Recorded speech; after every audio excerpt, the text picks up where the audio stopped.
Hello, amigo. Eagle Gardens, Eagle Gardens 1 on Instagram and also TikTok. I love it. How you guys doing tonight? Episode 800. Hopefully, you guys had a great day. I've been freezing my ass off in northern Michigan. I am fucking tired. Tired of the snow. I am ready for winter to be over. Fucking as we're getting good 6 inches tonight here in northern Michigan. It's supposed to be 50 fucking degrees tomorrow. Cheers to fucking Michigan. CJ Apple, Southern BT Grower, what's up? I seen Jason Eyestone, always a pleasure. Mike B in the house. Fuck yeah. Purple Thumb, what is up, my friend? Yeah. Smoking, I don't know what the fuck I'm gonna smoke. I think I'm gonna smoke this dark wood. Oh, wrong camera. Oh, I'm so sick today. How come for this weather change, man? Fucking bullshit, man. I'm fucking tired of it. Rob Handler, Madness. Rob Kent. Cheers to you. Myron? Cheers to you. Welcome. Probably just butchered your name. I'm sorry. What is up, guys? What are you guys smoking on? Just heading out to work. Oh, that sucks, brother. That sucks. I need to pop in, say hello one of these days, bro. Joy River Rat, cheers to you. This darkwood should be good. Kind of get that nose. This is was harvested in what? 1022. Woo! Still got that fucking smells like white rhino is what it smells like. Fuck yeah, Kazoo's in the house. Episode 800, I know, right? Can't fucking believe it. Can't fucking believe it. Even though we all know we're well over into the thousands now, but trying to keep it as the lowest number as possible. Hey Nova, cheers to you. How you doing? Brett Anderson, if I missed you. Zittles OG, Runts Muffin, and Back Hash. Man, that sounds good. Hillbilly Herb, how you doing? Got back from my first MRI. That's never good. What's up? Was in and out of the hospital for about half hour. Sounds pretty good. 2 rides sucks. I've been worse. What's up? Why you get the MRI, brother? That's MRIs are never good. They're looking for something when they go. You go for that. I mean, they're really looking for something. Mid-devil in the house. Good guy. Little clutch playing in the background. Well, Ken Trooper rolling in already. 3-piece suits. Do it like you do. What up?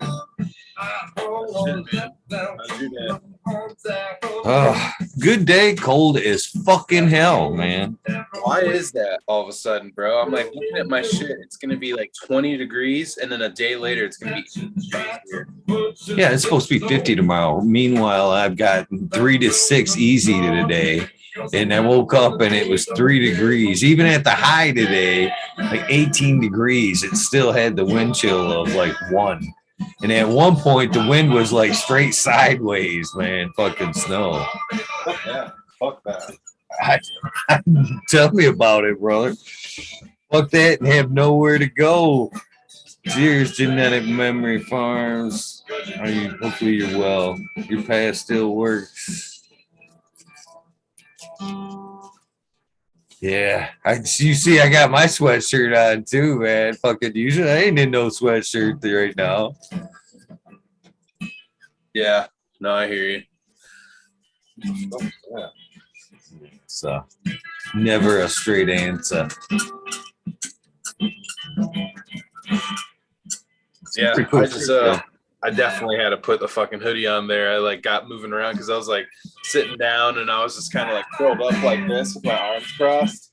I got up, I started walking around, and we started talking. I was like, "Oh man, it is cold."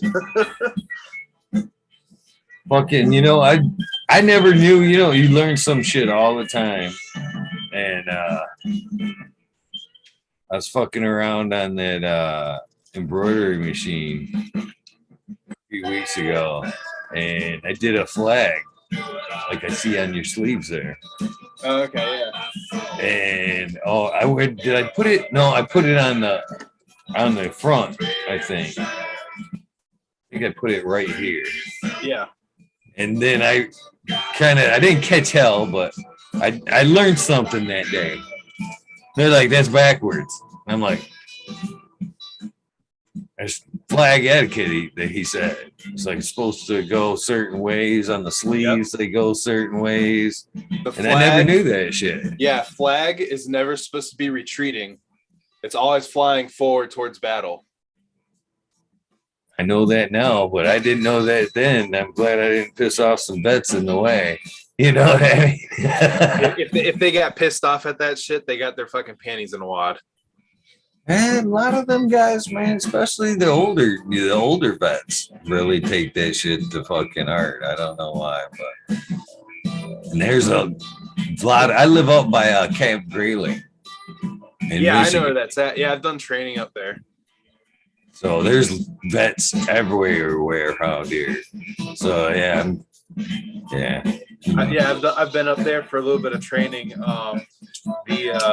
It's colder, so like special operations will go up there, and then they'll work with partner forces. They'll work with security forces up there. When I say security forces, I mean mercenaries, essentially like security contractors. You'll have the Canadians come down and do cross training. Norwegians will come out there and cross train with you and shit too. So it's pretty. It's a joint training base. They don't fuck around up there, man. It's like live training up there, man. Yeah, no, it's they will send, like I said, it's special operations will go up there. It's because it's cold up there and shit like that. People will go up there for the cold exposure to go ahead and do like land nav out in the cold elements and do like winter treks and shit like that, and do the Marines will go up there and they'll insert through with their Ospreys and stuff and snowbanks. Well, I can believe that. I can believe that, as cold as it is up here. Yeah, you're telling me cold weather training. I can believe it. Absolutely. Summertime, though, I mean, for real, though, man, they set some shit off, especially when I was on the other side of the lake and closer to them. Man, when they were going full tilt, even though that house was probably still 10, 15 miles easy, if not more, I could still feel the shake from artillery being set off on some days, man. Just you fucking hear you'd be like, what the fuck is that? And then you'd be like, oh, I know. Yeah, it's just a camp, so the impact range is gonna be like not far away from the edge of the camp reservation.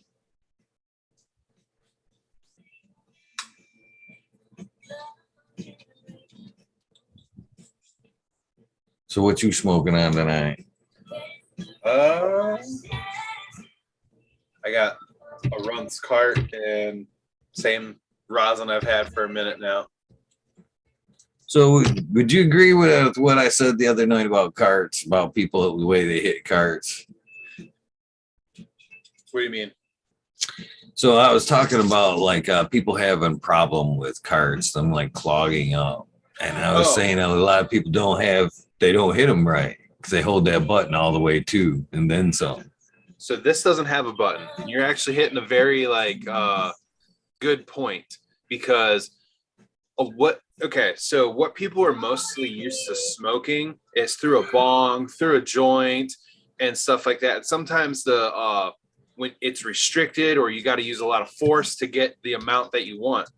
With carts, you do not need to hit them that hard, especially ones that are like this.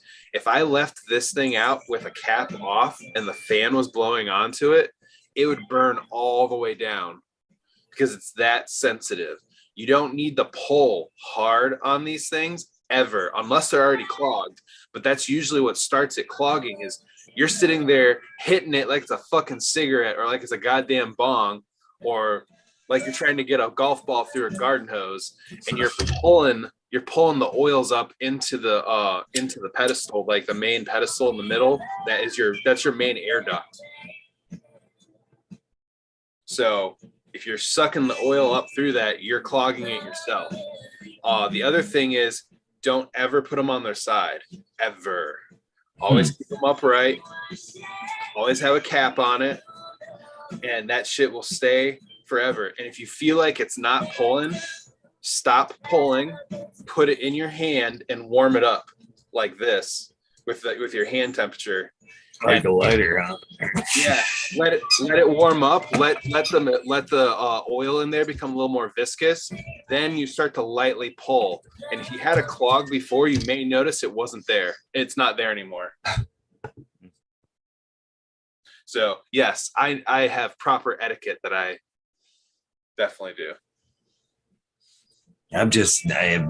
I've seen the problem, and I've been around other people and vending and seen a lot of carts come back, and I 100% all the time know it's the user, not necessarily the cartridge.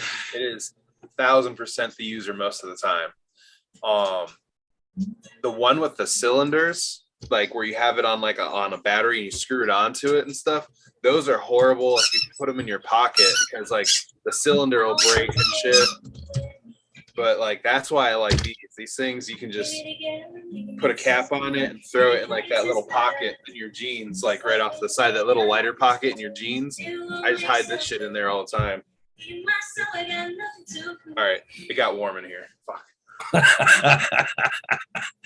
Didn't take long. No, I turned the heater off. Oh, nice. Yeah.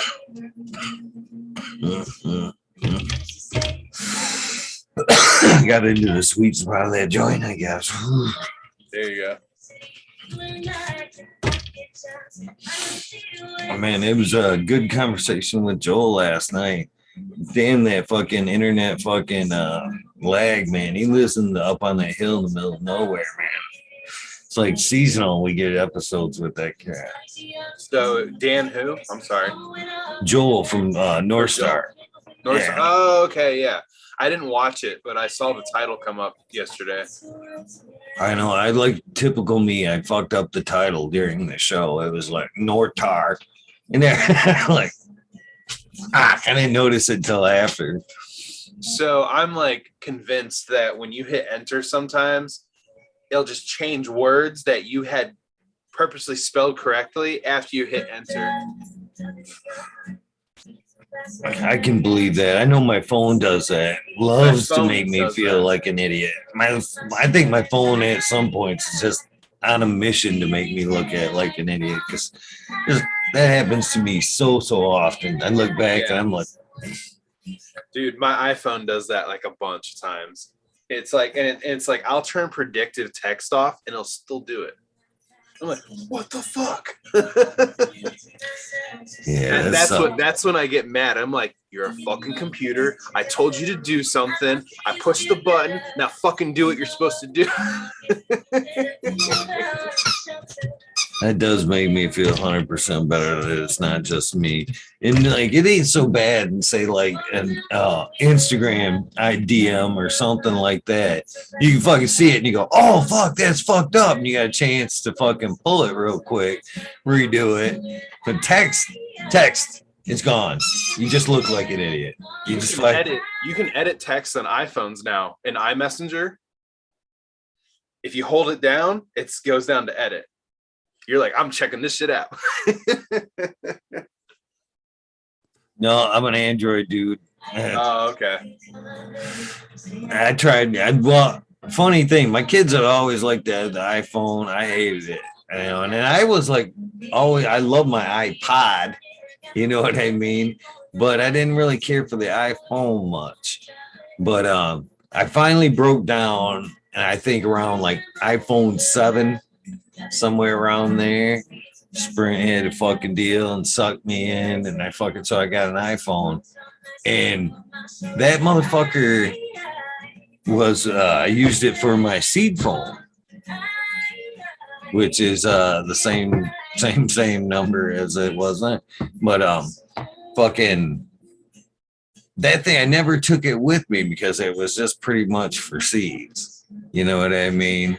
So it sat on my desk all the time, and I just check it whenever.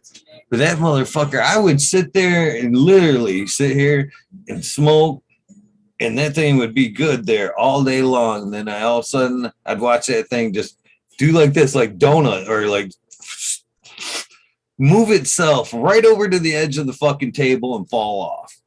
That motherfucker never left the house, and was the first phone I ever had to crack because it constantly walked itself off the fucking table. And it wasn't like it was ringing or anything.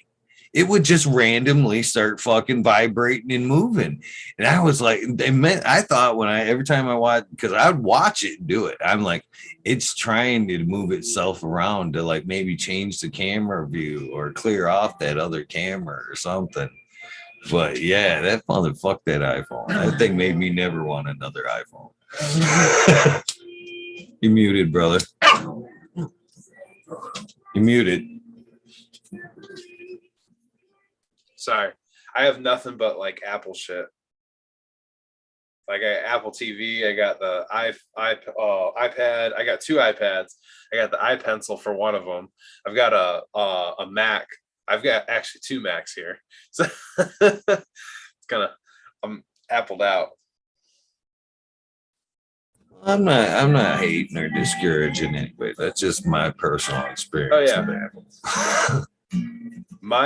My thing is the ease of use, the fact that I don't have to update anything, and that I can just like, it's transferable, like literally a click of a button, everything I can transfer, like everything from anything on here. I can cast from one, like, oh, I found this on here. Wait, I want to put that on TV, real quick.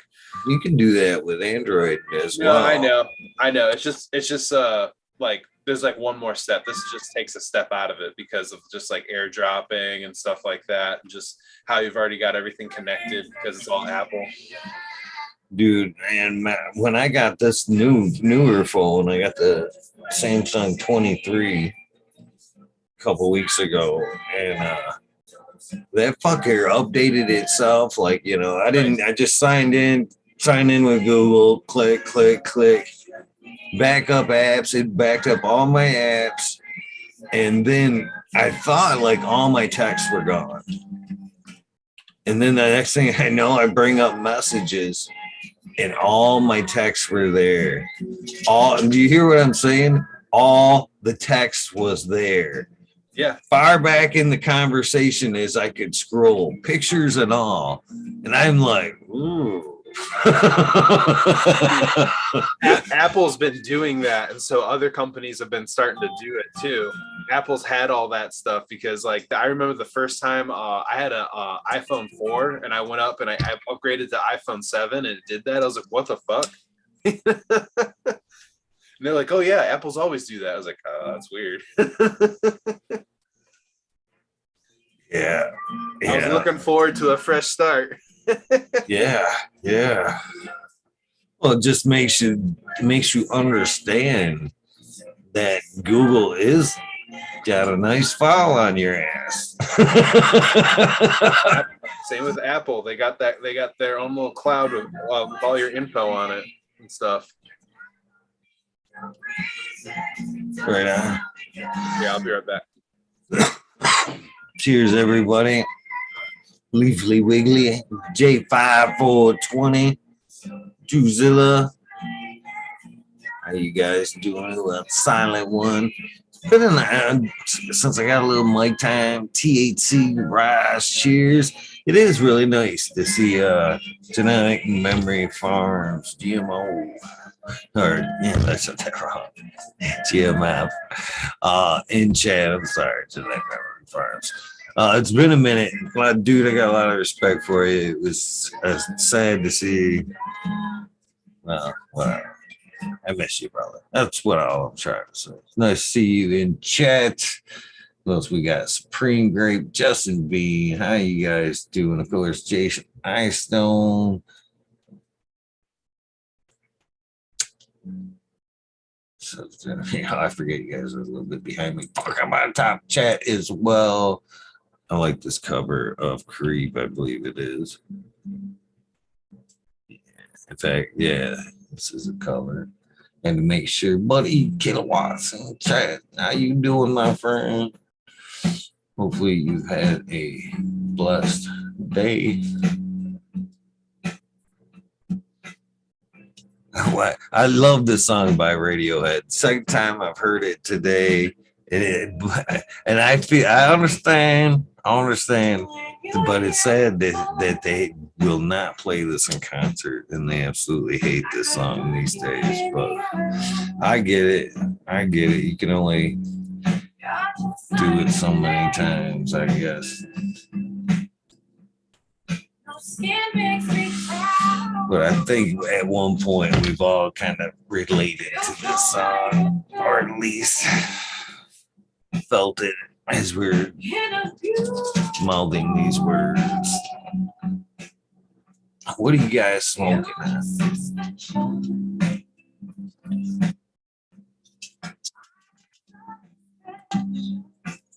For the chilling in the campaign. Me too. I am dying for some advanced CJ Apple. Weather's starting to break. 420 is right around the corner. Hash Bash. Anybody's going to the Hash Bash, Northern Michigan, and has an extra seat for a bald fucking weed nerd, let me know. I want to go and do some shit on my ride before I make some fucking trips. I want to have control. I do. I'm trying. Lazy last few weeks, the last week since I'm back. I'm trying to take it easy. Alex Hardy, what up, my friend? Cheers to you. The good person you are. I always appreciate the time when I get to catch you. I always enjoy your presence.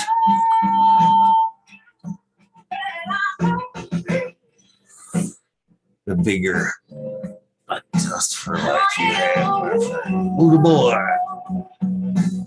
How you doing, my friend? Appreciate you as well.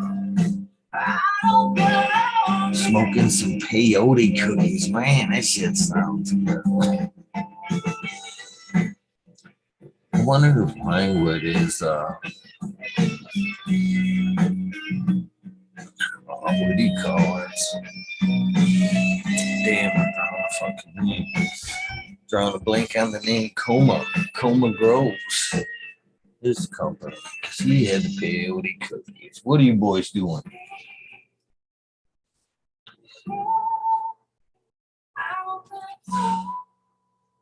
Smoking some crazy train flower. Oof, lucky man.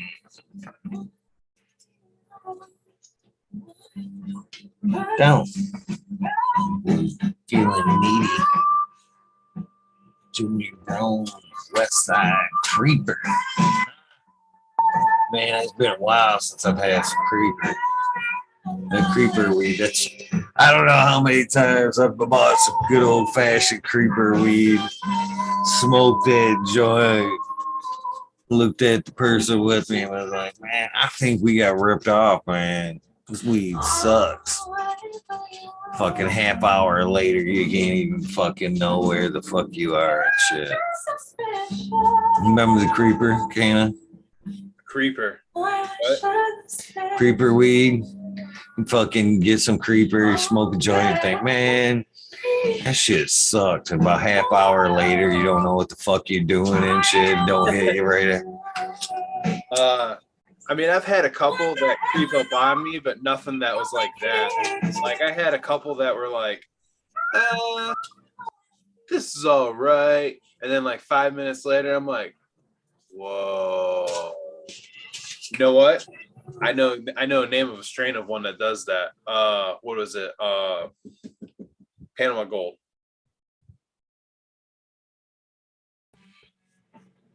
I remember I was just like, just spicy going in, and then it was just like it burned you, and then you were just like, wait, there's no high. What the fuck? And then like 5 minutes later, you're like,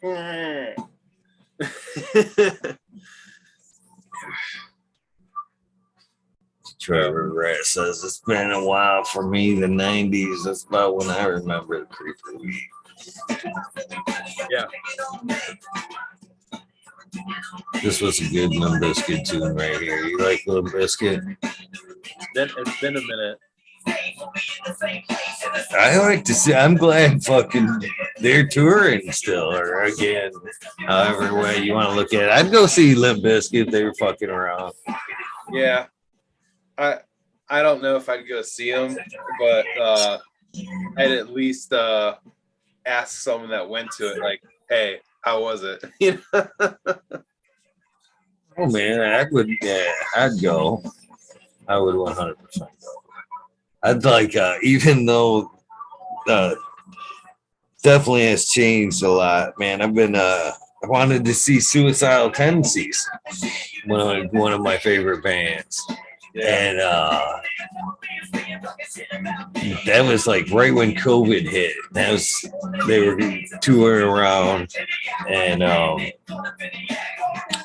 fucking I missed my shot at fucking seeing them down there.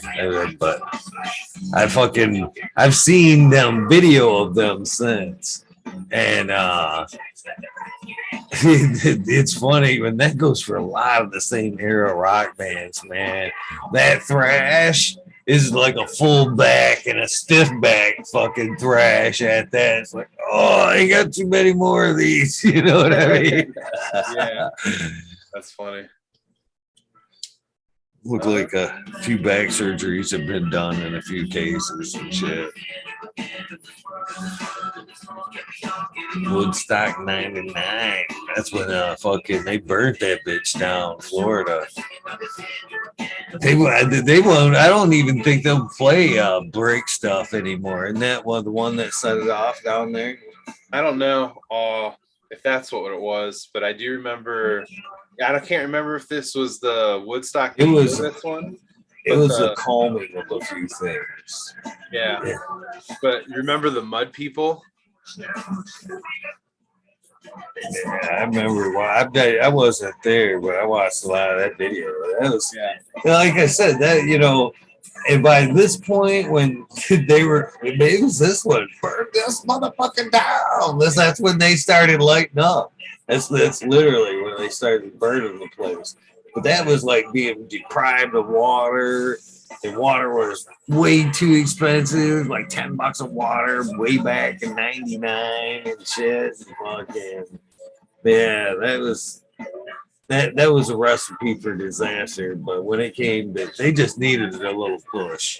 They just needed a little push by then. Man, but that's actually, there was another event in like the 70s in the Midwest, I want to say it was. Swampy, wasn't even that. It fucking rained and everybody ended up like fucking in shit mud because there was no bathrooms. Somebody actually got killed. Oh shit. Yeah, but fucking, and then what about the Rolling Stones event where they had the Hells Angels fucking as security? Somebody got killed at that venue. Wasn't that back in the day? Yeah, that was way back. Yeah, that was way back. 70s, early 70s, I think.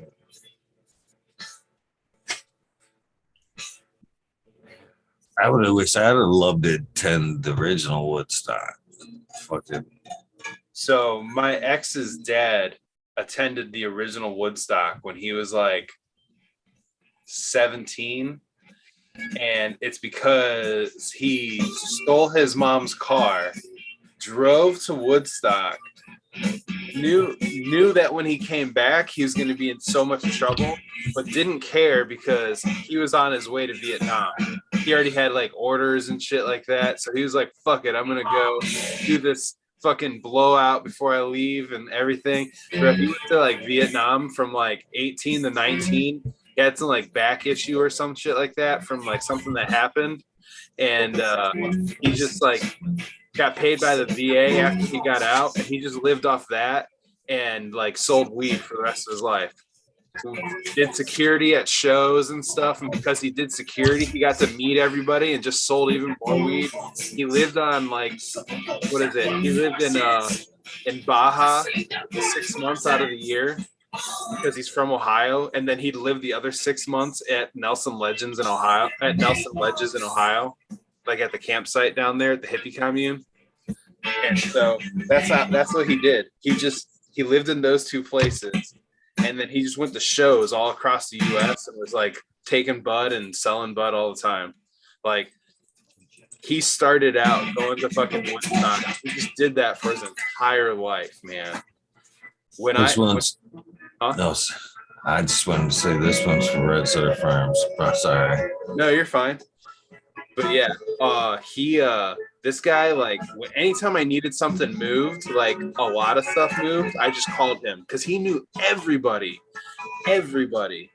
I mean, like, we would go places, like we go on road trips and stuff like that sometimes, and no bullshit, we would be at a rest stop on the side of the highway in another state, and motherfuckers would be like, Brownie! I'd be like, no fucking way. There's no fucking way you know somebody here. Like, everywhere we went, someone knew him. Great resource if you want to make money. I'll play it right after this one. It's funny, right after I played this. So cheers, Red Center Farm. And he was, I seen him say in chat, give me shelter. This song right here, I talk about this all the time. This is a good song, but that gal, that backup singer in the background, holy shit. Every time, man, that raspy fucking voice, there's one part about it, man. You can feel it, sounds like it's coming from starting at her fucking heels and coming out her mouth. She's digging so deep. No, she definitely brings the smoke on that. I love the smoky, raspy voice that she has on it. Like, I love that soulful likeness that is like just all over it. Oh, so good. So good. Actually, all right now, even it's kind of bringing up the goosebumps a little bit. It does every time she lets it loose. Damn. So it doesn't like get me like this, that song. Like, I love that song. Don't get me wrong, but like switching gears to like another song that I cannot just get out of my head. It's like a newer mashup song, and it's you know who Daft Punk is, right? Okay. Do you like them at all? Okay. Well, it takes one of their songs and it mashes it up with a new Radical song, and it works. It fucking works. Like, you might not like it, but you'll bob your fucking head to it. Doesn't matter. It's one of those songs. It's just kind of like, you might not be your cup of tea, but you'll enjoy it. You know, it's like one of those ones that everybody gets. There it is, dude. It's coming. Yep. So good. I don't know, man. I'm like one of those like loud music motherfuckers. Ooh, right there. She just runs out of gas on it. It's just, yeah, I don't know. It was a good suggestion, right? Cheers to you. Cheers to Ryan Kowalski. What the fuck you got there? You got snow. Oh, yeah, we all got that. That fucking guy didn't fill up the work truck apparently with diesel, so I ran out of diesel on my way up a hill. That's fun.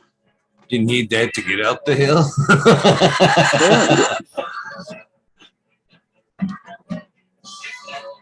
Got that. There's a little bit left of the hill to go too.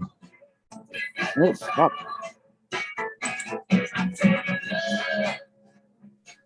Yeah, we're getting dumped too, man. It fucking sucks. I did not see that shit coming. Oh, is it snowing up there, Eagle? Oh yeah. Oh yeah. It snowed here like a week or two ago for the first time the entire year.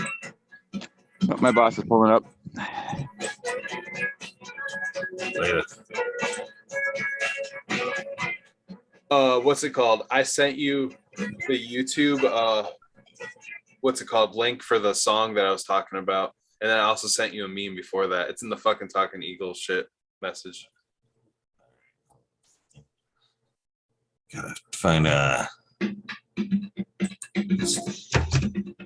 got a feeling fucking I'm gonna end up having to cut that fucking stones out.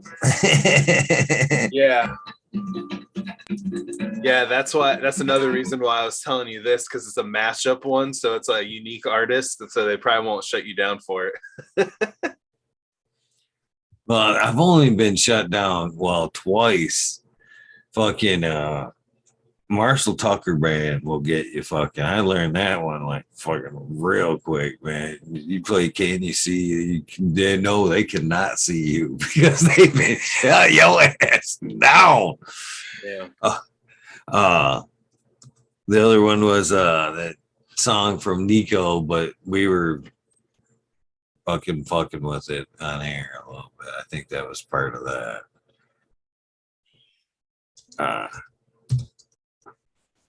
But yeah, so far so good. Well, what happens with it is usually fucking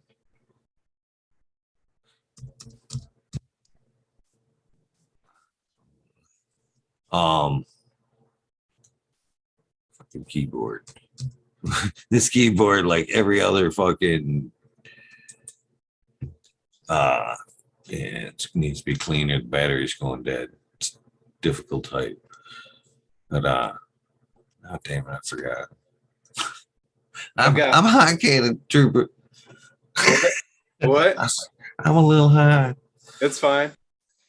Dude, I got one of those like old school clicky keyboards. It's like super clicky. Like,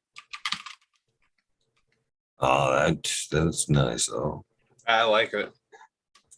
I guess I'm going with this.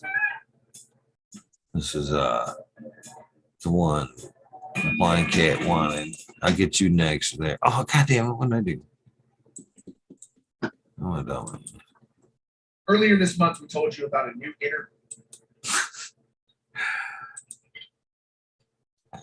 Oh, that's nice though. I like it. I guess I've got like multiple windows going here.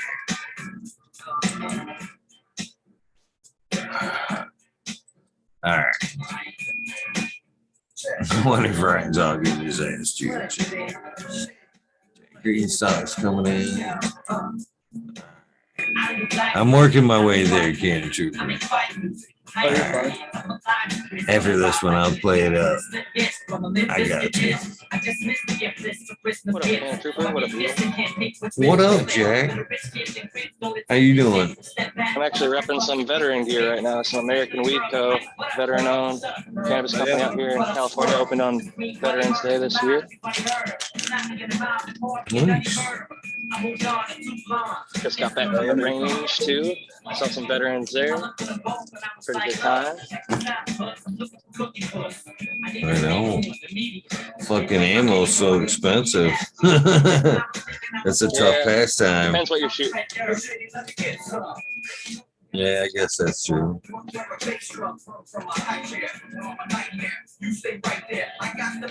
Undocumented, untraceable. Oh, my guns. That's funny, man. I'm all legal, man. Fucking keep them registered. And now that Oklahoma, thanks to Oklahoma and the Supreme Court decision there, cannabis users can now not have to worry so much. Yeah, that definitely helps set a lot of precedent. I definitely like that. I definitely don't grow because I have firearms. So But didn't they just change that? that's for one state. It's just precedent though, for to be able to, like, if you get charged or something like that, you can like use it as a reference, like, hey, this is what they came up with. Oh, I thought that was like basically. They still say on the 4473, if you are an unlawful user of federally prohibited drugs. But that being said, that means everybody is. Yeah. That means doesn't matter if you're in a legal state or a patient, you're still legally fucking doing the wrong thing. Totally. Well, other than Oklahoma, because they actually have it in their state on the books now. But yeah, all of us would be able to say, just like the Bruin decision in New York for carry, changed it from shall issue or may issue to shall issue. Now we have the Oklahoma decision. So I think that the president would say, well, in Oklahoma, they said that you can't be charged for having cannabis or using cannabis or growing cannabis while possessing a firearm. Yeah, but you got to watch out. The UN will send their blue hats in to arrest you. And they're trying to make the U.S. fucking ban cannabis again. I know, that's why I said that shit, because UN's trying to push back on it. But they have to do that because the U.S. is taking the first steps to repeal that. And we took the first steps to bring it to the UN.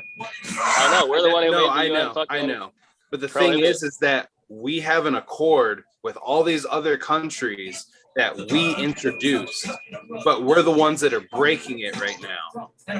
Here's 20. That's why they're calling us out.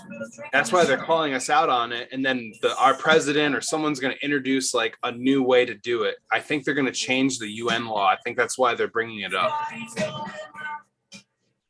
Yeah, they just can't sit with the hypocrisy on the books like that. Yeah. Good call on that 20 there, Ryan.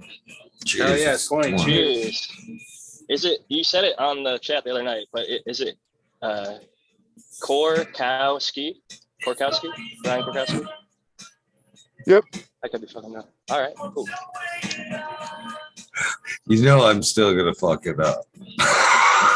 I'm completely sorry. I'll say that it's already burned in the brain. It's already burned in the brain. I'll try my best. I see you saying it though. I smile when it goes back every time. I'm not.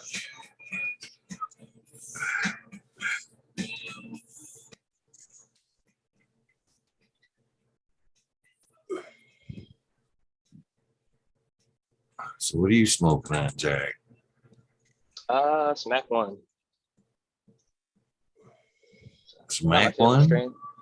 Mac one, Miracle Alien Cookies. The Mac.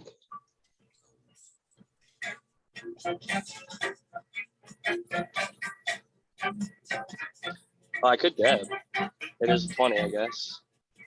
Let's see. All right. I'm smoking on some Bubba Kush. Bubble Kush, huh? Nice. This dispo shit that's like really dry and makes me want to cough all the time. Ooh, this sounds good. Modified milk. Modified milk. It's I think it's modified grapes crossed to cereal milk.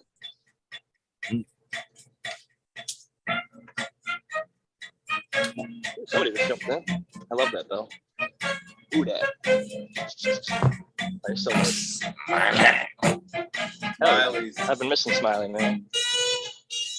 I haven't seen him in too long. Right on. There he is. Cheers, Smiley. What up, cowboy? Fucking going Aaron the Grower style. Living my life. Smiley Dutton and shit. It's my daughter's birthday, so we're just out getting her. Hell yeah, man. All Happy birthday to her and cheers to you. Looking good, man. I don't normally see you dressed up. I call that happy birthday to her. Cheers, Smiley. Looking good. So. Yeah, we got home and she was passed out, so we had to get pictures of her. So. You're a little quiet, Smiley.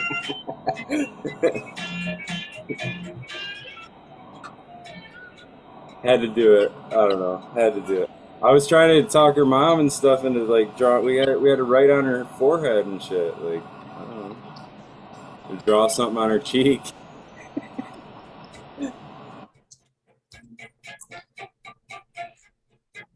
Always a good night. Smiley, are you a Yellowstone fan? Is that why you said Dutton? I said that. Oh, okay. I said Smiley Dutton. Are you a Yellowstone fan, Canna Trooper? You watch it? I watch it. I watch enough of it to know like what to say. Yeah. I've been enjoying the shit out of it, man. I got into it kind of late, but now I'm watching 1923 and fucking 1883. Yeah, shit is wild. 1883 is the shit. That's a masterpiece. 1923. I'm curious to see where that goes. Yeah, it's all right. I really don't like all the native stuff. I know that it happened, but I hate having it fucking just thrown in my face and having to sit and watch. And for so long, they never tied together like what the link was to the fucking story. So I was like, why the fuck do they keep showing us like children being beaten? No, like, what the fuck's going on? Listen to her last name. It's Rainwater. I know. That's why I didn't want to. But yeah, for anybody out there who hasn't gotten up to that point, but it's kind of an interesting thing because like there's so many different generations and trying to figure out like, and I've even heard once if you ever have something spoiled like a movie, somebody be like, oh, so and so dies at the end. You watch that movie and you're like, oh, now it's gonna suck because I know so and so dies at the end. But then actually a lot of people figure like when they are asked how much do they like a movie if they've had it spoiled versus not having it spoiled, they actually rate it higher when they had it spoiled. And I think it's because our brains are like trying to piece the puzzle together. Like, how the fuck are they going to die at the end, or like what leads to that? And maybe it makes you more engaged. Because sometimes I think our attention spans are not getting better, and movies are getting long. And I know a lot of people tune the fuck out and pull out their phone, go to the bathroom, all sorts of shit. So I love like finding the details and sniffing things out. I love if I can figure a movie like out before the end of the movie. I'm like, oh, I know what happens, you know. I love that shit. But I mean, I used to do my job in the military was to put the story together and figure out who knew what information and shit. So, and write a report about it so somebody can go do something about it. Are you allowed to say like what was your MOS? I was an interrogator, source operator, counterintelligence specialist. It was a all source operator essentially, is what it's called. So you were Air Force, right? Because you're Canna Trooper. No, Army. Oh, okay. Yeah, I jumped out of Air Force planes, but basically, I started out as I went into communications, and from my basic communications, I got into signals intelligence, and then from there, I got into intelligence. Nice. Yeah. Well, I haven't said it. I don't know if I've said it to you directly or lately, but thanks again for your service. I always appreciate veterans. My uncle was a Vietnam vet, and I saw the toll it took on him. And I appreciate everybody who served, whether active duty or whatever, even if they didn't deploy. It's a huge sacrifice. And I know a lot of people will say, well, they're volunteering to do it, but I still appreciate you, man, and everybody else that you serve with. Wait, they put your ass in intelligence? What the hell? It's the military, Smiley, man. They lose Humvees and shit. I just like to talk to people. That's all I did. I walked around with some dude that knew the language, and I had him talk to people for me. I was like, hey, ask him this. Hey, ask him this. That's all I did. There you go. Nice. Yeah. So still an important job. I'm sure you potentially saved lives of our people and, got information that was needed. So, man, I just went and talked to people, wrote a report about it, and handed it off to somebody. But every little detail, they wouldn't have you over there doing that if they didn't find importance in it, Yeah. Even the people who recharge the fucking walkie-talkies, man. It's a necessary job. Yeah, that was And- my job at one point. We laugh, but man, you have imagine no you're idea. out in the middle of somewhere and your fucking walkie-talkie is dead, and you're trying to communicate back to your team, telling them where, you know, Yeah, you have somebody's to. at, or that you're out of supplies, or that something broke or failed. Like, definitely want to be able to communicate. So when you're doing a hardship tour, basically what you do is you have like a support team, pretty much like your lower enlisted guys. Like when I was like lower ranking, I would stay in the back with the gear and I'd like get a report like, oh, they need gear, you know, and like put it all together, put it like because we were all like load certified and shit. So we put it on like a pallet and stuff that would go onto either a helicopter or an airframe so it could get dropped in. So they'd be like, hey man, I need this type of deodorant, and can you please throw in a porno mag, bro? You know, because you'd have weird requests, man. You'd have some weird requests. And whatever gets them through. Seriously. But that's the only way they got stuff is like you just like send batteries to them. And like when it became my turn, I was like wondered what we did at the batteries, bro. We just fucking bye battery. Yep.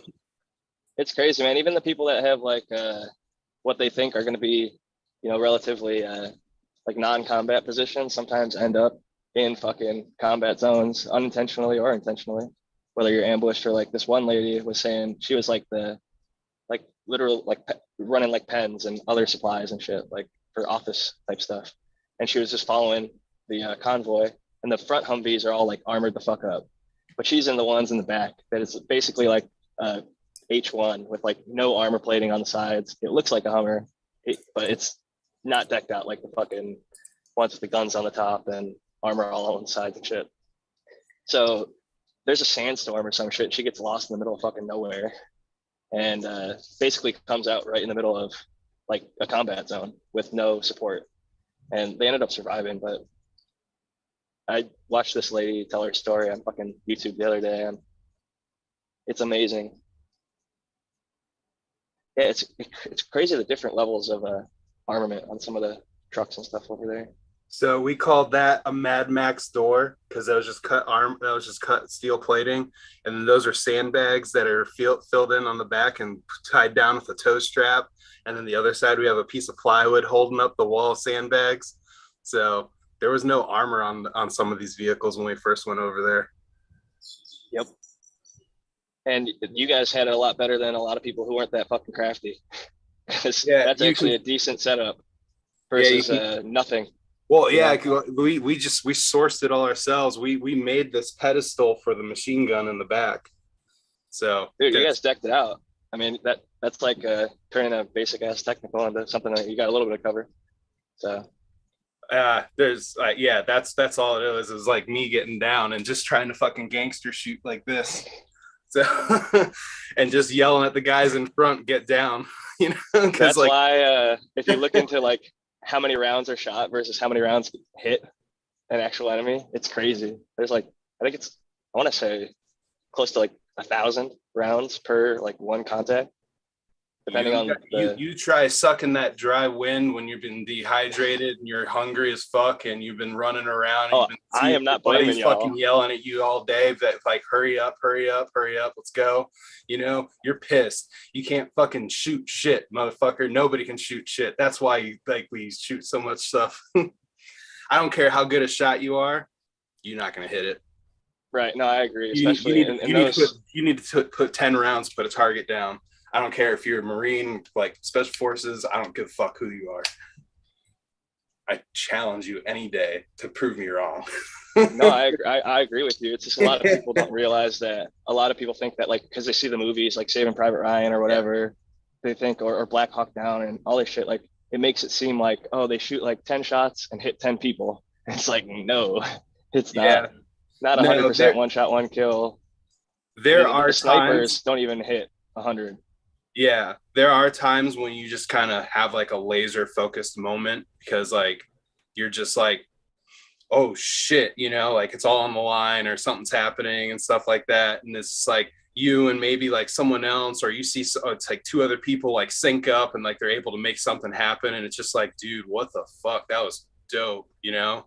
Like, there's some crazy ass Yeah. stories. All the Medal of Honor people and all the fucking awards. If you got some sort of award for doing some shit in an active combat zone, it's probably a fucking amazing ass story. And came back alive. So again, yeah, just Some thankful big for fucking all rounds. those people. Even when like the flying, when you said you got caught on the side of the plane and you're like being ragdolled because yeah. your fucking parachute didn't go off or whatever the fuck happened. I'm sorry, you like cut you off. What'd you say? Oh, no, I was just referring to the bullet signs. Some big rounds. Yeah, those that was 240 Bravo. It's 7.62.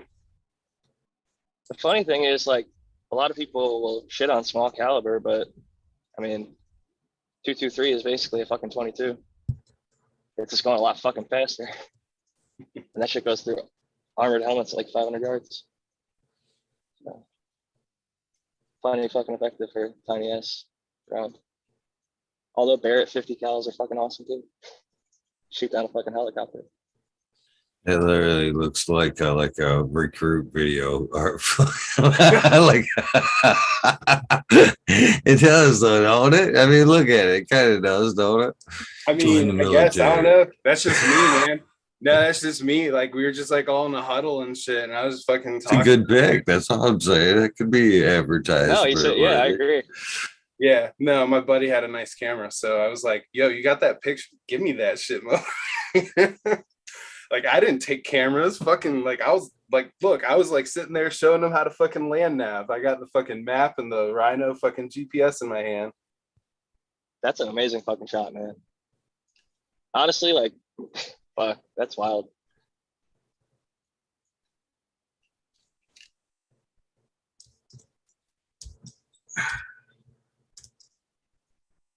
Scuba man. Scuba Steve. Yeah. And we can all fucking enjoy smoking our weed here in the States freely because people like yourself. Oh. We didn't have to go and do it. So I don't like cheers the to you, water. Yeah, cheers to you. That's crazy, man. I couldn't imagine that shit. Jumping out of planes or fucking diving 1,000 foot underwater. Mm-mm. I jump out of the plane, but I'm not heading to deep water. Cheers to you on that. Ain't nothing I want down there.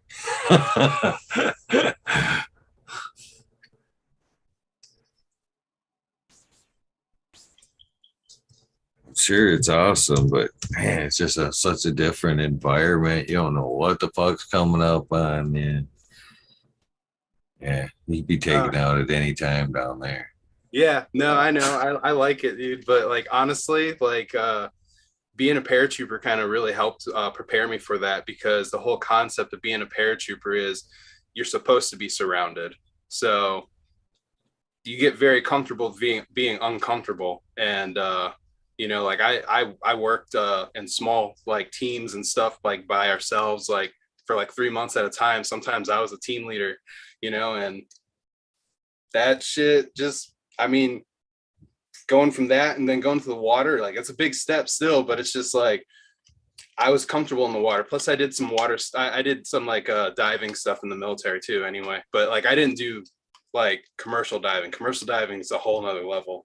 And then I did saturation diving, which is like completely other level. I passed that. So, but yeah, here's me in front of the palace.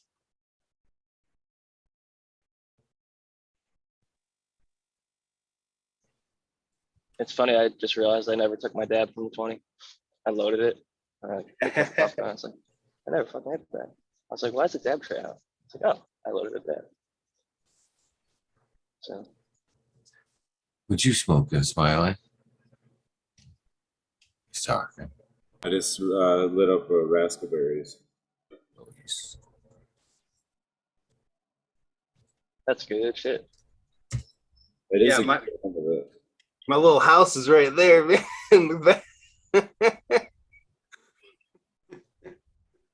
That's crazy, man.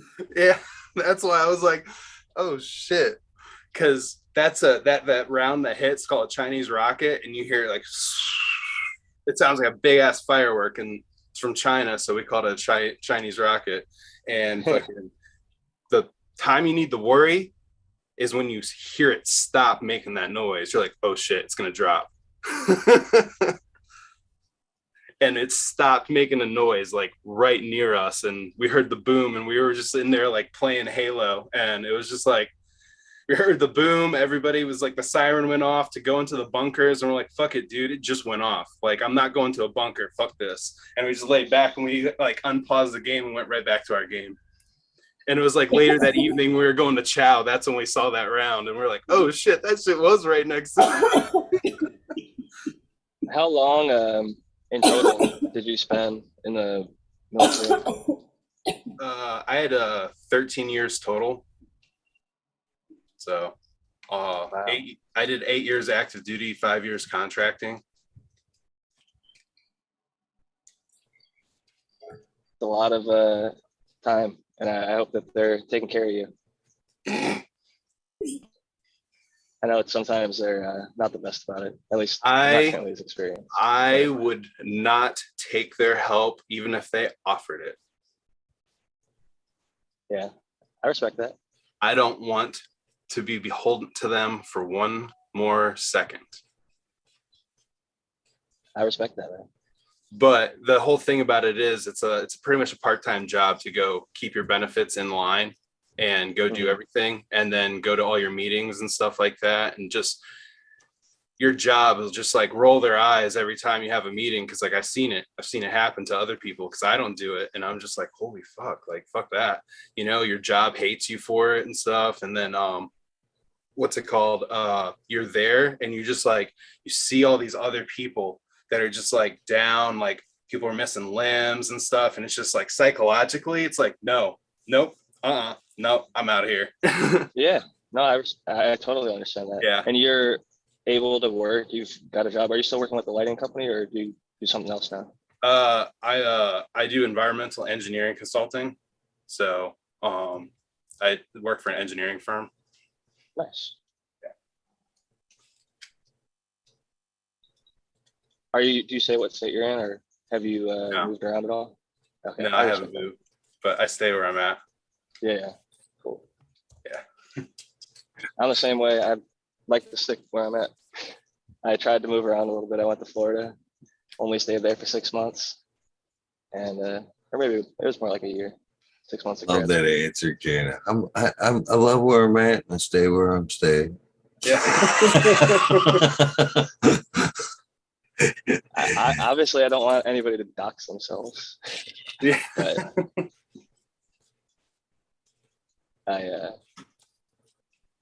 yeah, especially like, fuck, I got some dude, some crazy ass person this was a long time ago, but we were talking about him the other night.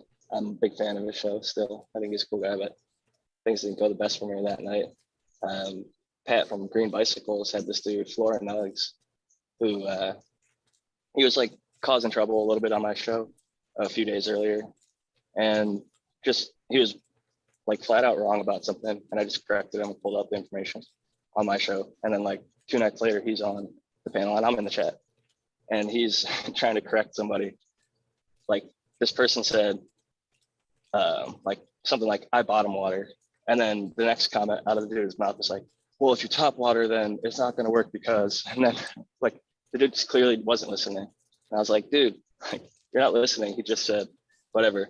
And the dude's like, oh, I'm in Southern California too, Greenstock, you better watch your back. I'm going to get you when you least fucking expect it, type shit. I'm like, I'm not afraid, fucking, it's just, so I comment like, Keyboard warriors, sir, but people are weird. So yeah, no, I totally respect everybody's privacy and why they might want to keep all that stuff on the low low. Yeah, I'm in a big ass state in a big city, so even if I say the city, it's not like somebody's gonna know where I'm at necessarily. They want to look. So changing gears a little bit. Sorry to change the subject. No, for sure. What's it called? Do you have like baby face pictures and stuff? Because like I just came across that. That's great, man. I did have a baby face before I met Lady G. Yeah, I was 18 years old overseas, bro. This is the closest baby face picture I've got right there. Oh shit! Yeah, legit baby face. Right. They're on my phone, so I wouldn't be able to pull it up, but I think we were all there.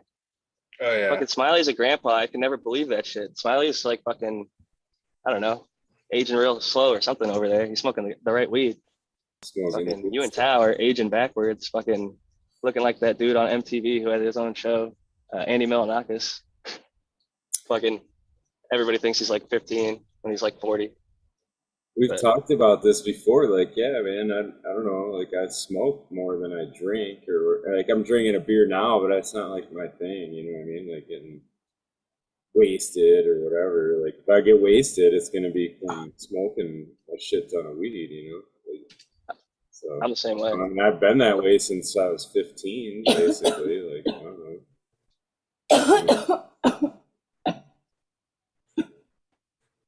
Eagle's holding up pretty good too over there. Shit, I think the strong amount of weed in the life probably pretty beneficial for you. I think it makes people avoid some of the more harmful stuff, like you're saying, like alcohol is potentially more damaging to the body, I guess.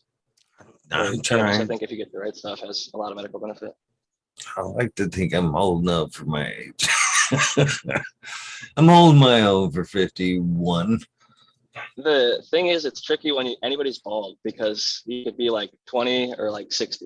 And nobody fucking knows. Oh, I love it.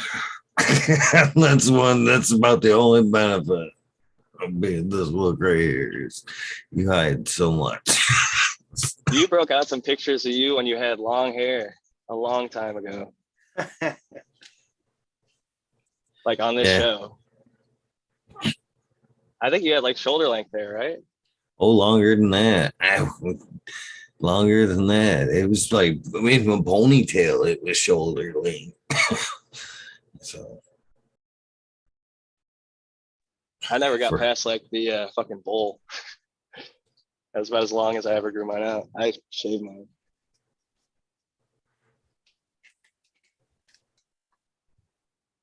It saves you so much time and effort, like less shampoo, less dry time. You wake up, it doesn't necessarily look like you just woke up.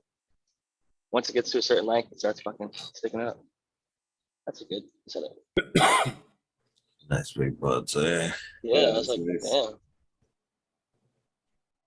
See, like tonight I would have rather just fucking got stoned with my daughter and, you know what I mean, sat around passing blunts as opposed to drinking.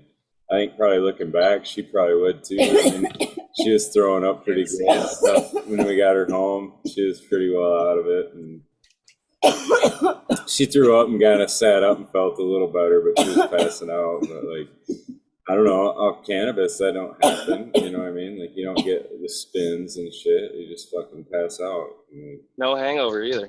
You feel great when you wake up.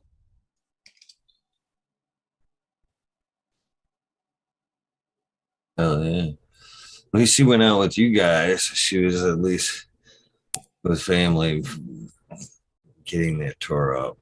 And yeah. I think everybody does that on the 21st. So. Pretty much. Yeah.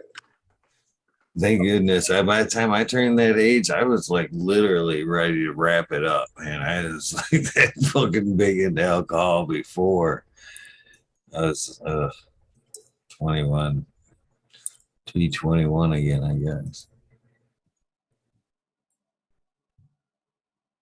Be thankful that she doesn't drink, or we're in a better age of cannabis for a younger generation like that they don't actually, the next generation may, even her herself may never even fucking have that experience with alcohol.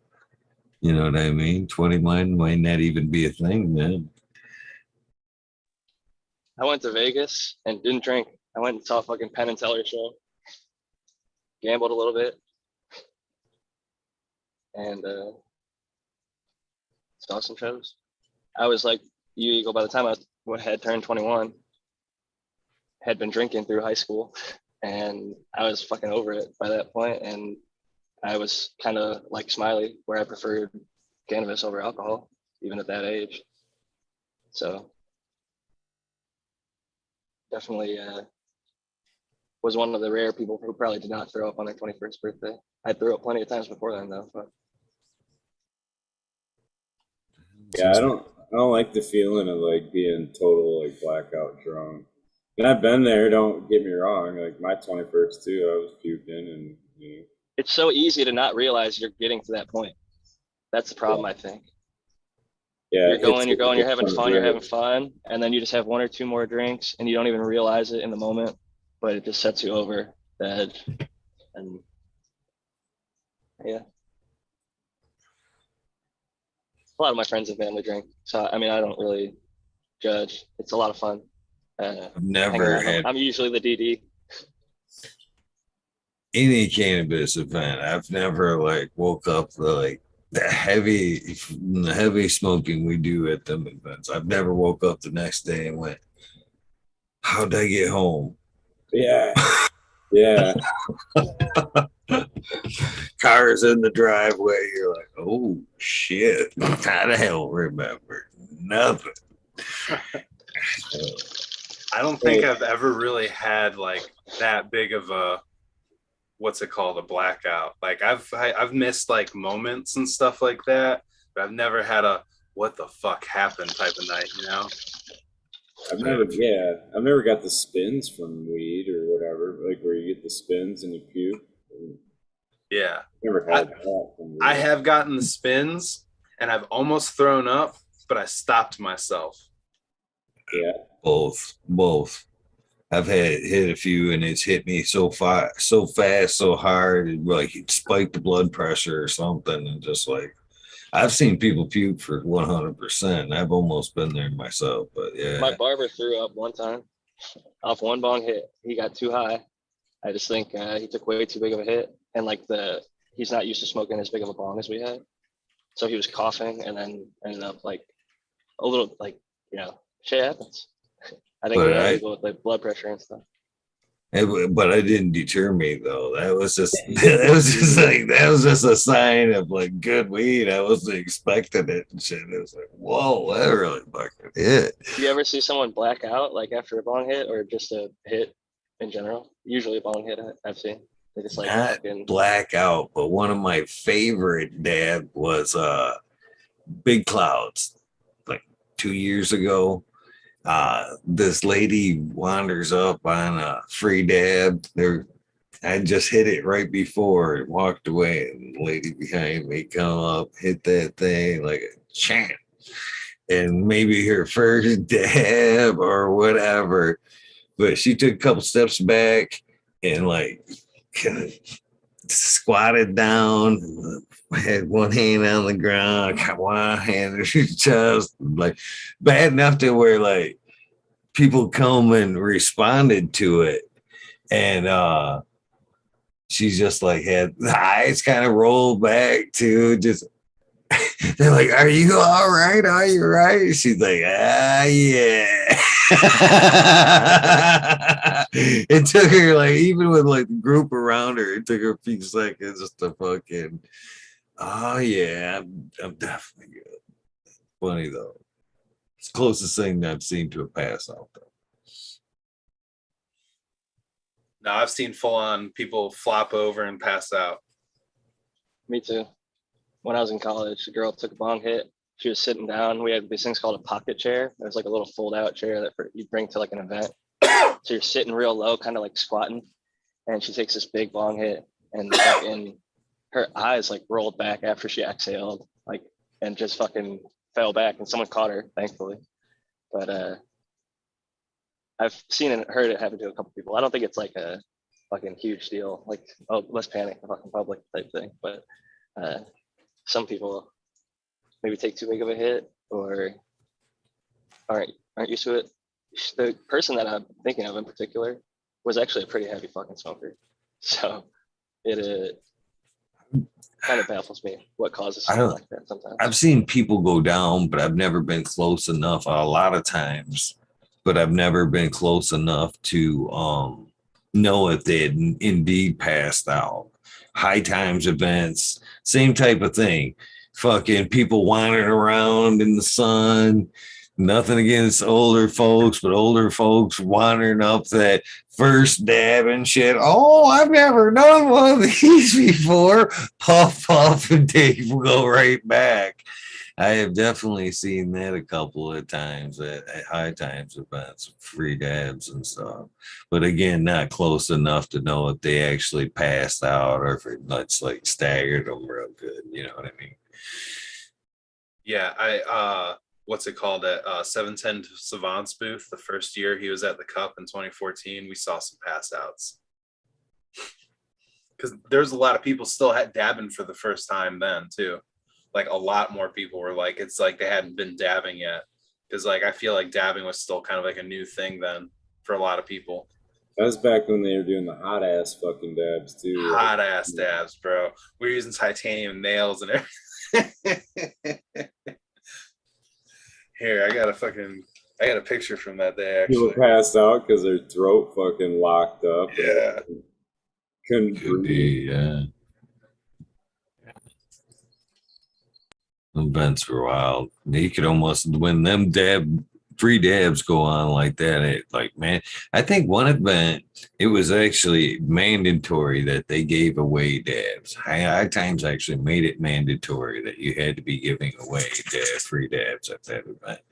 And you could like literally get high just like walking through because there was just so much after smoke or, you know, it was just in the air. You were getting contact high in the outdoors was the fucking crazy thing. I don't know if you can see it. Yeah, we can see the picture. We can't quite read the. Okay. Here. There's a cannon trooper next to Sean right there. Here it is. That's my ex-fiance. That's the bitch that stole everything. It happens. Sorry, brother. Yeah, that's cool. I was overseas. She had power of attorney. There was nothing I could do. So that's so. That's a lot too. Yeah, no, I went and did my last contract. What was it? Probably 6 months after the Cup. After that Cup, yeah. Sorry to hear that. Life's Especially life. after being over there and doing that. You know what I mean? That's a shitty come home. Yeah, it was my last deployment, and it was my longest deployment too. But at the same, so I don't know. I was gone for a year and a half, though. So, I mean, she was gone. She was done. That was deployment number 5 for her. So. You said that as nonchalantly as you ever see the Adam Sandler movie where I can't fucking Billy Madison, I want to say it is, where he has to go through. Anyways, the guy that's doing the events, the fucking I think the principal at the time, the whole way through, he refers to his wife, the dirty whore. Even through this ceremony, he stops and says, if anybody says anything about my dirty wife, the whore, I will go completely apeshit. But it is you said it as nonchalantly as that guy does in that movie. Like, fact, it's a fact. It's Yeah. just It is. I mean, you can't, because like, you know, like who does that to somebody? You know? A fucking bitch. And that's not the first bitch, and that won't be the last bitch. So I mean, life's life. So it is what it is. I just jump out of planes to make up for it all. that's an awesome fact. That's something. Judging by how she acts, I think you're much better off without her. Yeah. Hey, Ken, aren't you supposed to take eagle jumping out of a plane? I knew you were gonna bring that up. I knew Smiley's gonna rub that fucking salt in that one. No, we got to get a video of this, like some coverage of it or something. I'd Yeah. be down. That would actually be fucking awesome to see. Eagle wants to, right? Like you want to. Yeah, I'm not shedding away from the experience. I would 100% do it. Come on down. It's dope, man. I've only been once, and fucking It's fun as fuck. I can do a tandem, but when it comes to accelerated free fall, getting out there on my own on again, like I've got to start up from scratch on the license and stuff because it's been too long. Because everybody who jumps has to be what's called current, and you have to you can't be in like negative status for too long, otherwise you become uncurrent. And by getting out of negative status, you have to have so many jumps, which means usually 2 or 3. I can't remember. That's usually military. I think it's like 1 or 2 for civilian jumps. But you have to stay current. You have to get like 1 or 2 jumps a year, basically, so that because like if you don't use it, you lose it. Yeah, that makes sense though. Yeah, it does, because they want people to stay sharp. They want them to stay current on like the newest stuff and everything, because like everybody has to have like what's known as an ADD, automatic deployment device, in their chute. So even if you get like knocked unconscious, your chute's gonna pull. Okay. Yeah. Yeah, it's like your That's life reassuring. on it or something. Because people fucking pass out and shit, or have Exactly. like a heart attack or some crazy ass shit.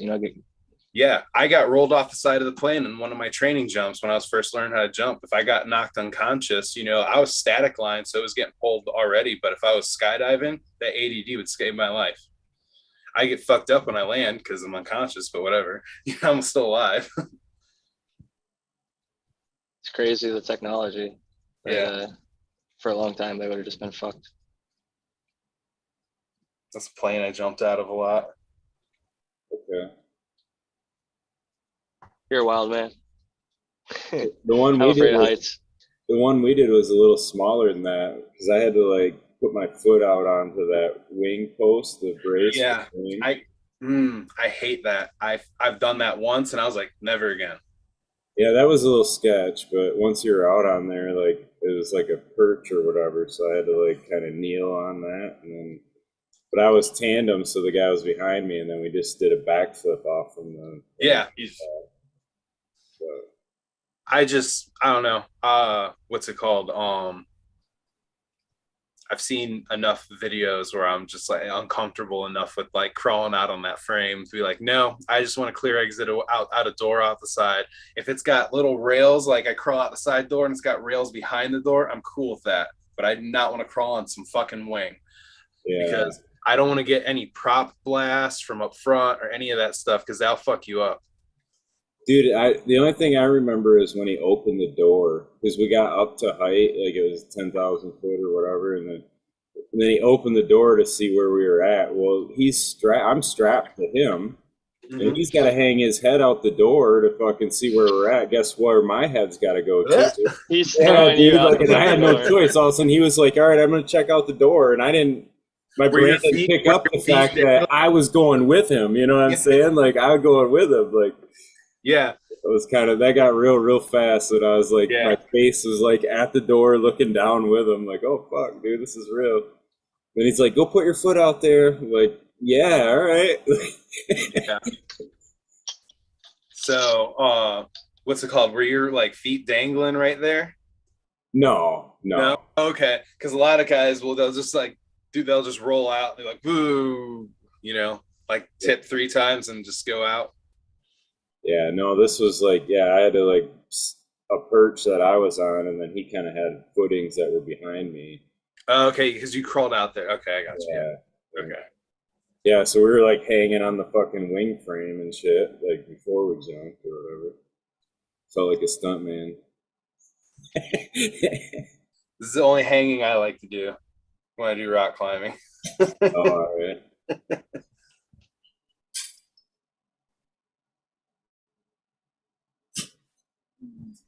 What's kind of funny is I just had a harvest recently. I'm drying it in my herbs now, and I have like an exhaust fan that I have like some cold air intake, exhaust, whatever.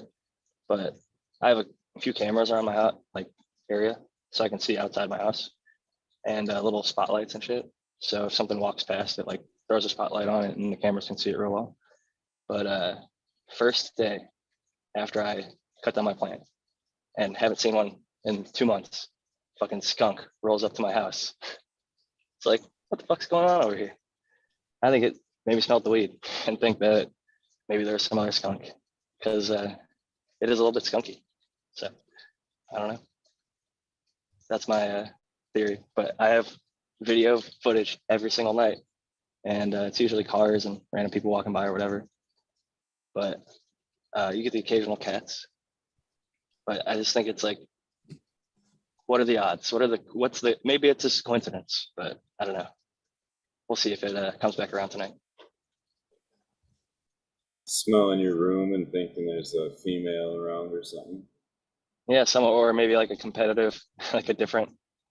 There's 2 different species of skunk that live in San Diego, so I see them both, and one of them's got like a wider white stripe, and the other one is a lot more narrow.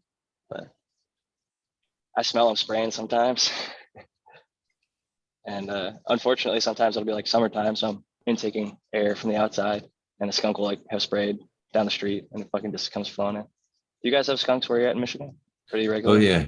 Yeah, and you just answered a question for me, because one night I actually proposed that very question: is if the wider the fucking whiteness, the wider the stripe, meant like the stronger the stink. It almost seemed like, but you're saying it's more a different, species. Or Yeah, there's two different distinct types, but they both fucking reek, man. But I think that the white wide stripe ones, and especially if it is wider, it's like in nature they use color as like a warning factor. It's like hey, you're gonna fucking see me. I'm not trying to hide. And especially like the patterns, white on black is it stands out. So if something gets close, they're gonna see it and probably know what it is. Skunks have been around for a long ass time. A lot of animals evolved to try to avoid them. But if they do want to try and attack it, fucking they're gonna get sprayed. And some of them really stink. And I think it's so funny because so many places international don't have skunks. I grew up in Ohio, we had skunks. California, we've got skunks. I feel like skunks are all over the US, but you go to Europe, nope. So unless they've been here and like smell the skunk, a lot of them, they call stuff skunk and don't even really know what skunk smells like, which I think is hilarious.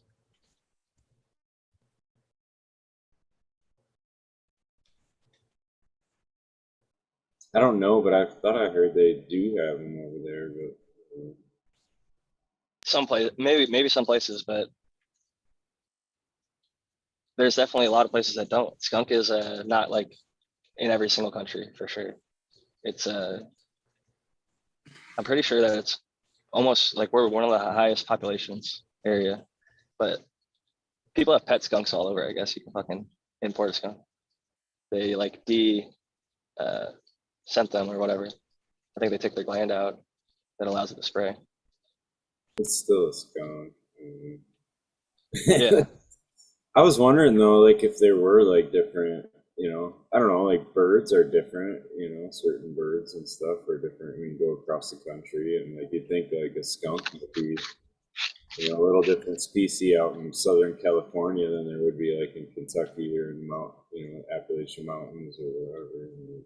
I'll say this: they smell a lot of fucking like the Ohio skunks and the California skunks, to me at least. And smell is really subjective, but most people I know that come across a skunk, they immediately go, "Oh, that's a skunk." Yeah,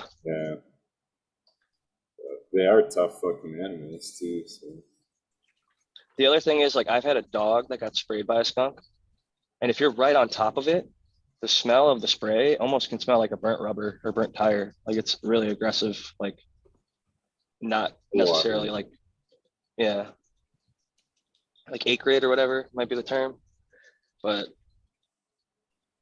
that's what I remember being close to one spraying or a dog that just recently got sprayed. It's like it takes your breath away, and it's like you get sprayed by like mace almost. Like your eyes fucking instantly water, and you're like onion.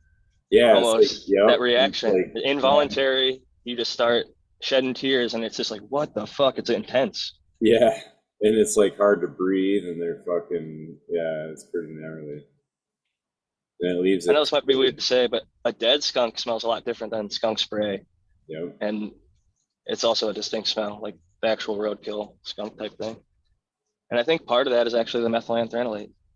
Funny enough, I know people don't think of grapey stuff when they think of skunk, but methylanthranolate is the same thing that is in decaying meat, and Vomit and shit. it is responsible for the sickly sweet smell.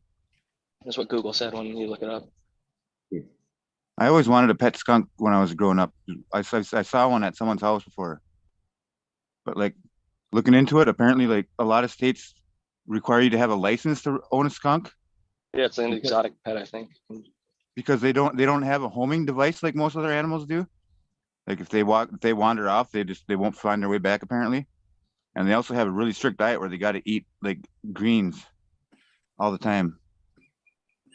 And then for those two reasons mainly, you got to eat. Some states I think you just can't own one period.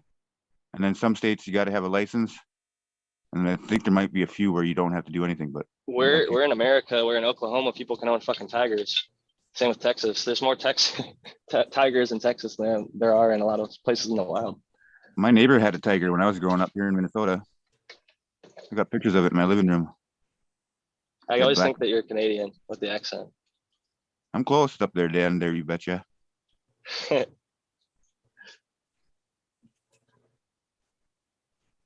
you know people that work on both sides of the border at all? No, I'm 3 hours away from it. So. Oh, okay. I'm like a lot more border territory.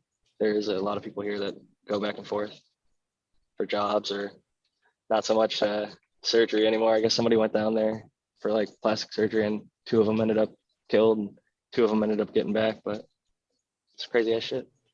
I have worked on a job site that was right on the border, like on Lake Metagoshi in North Dakota. And that was like, I think I wandered into Canada and smoked a bowl in someone's like dead end driveway.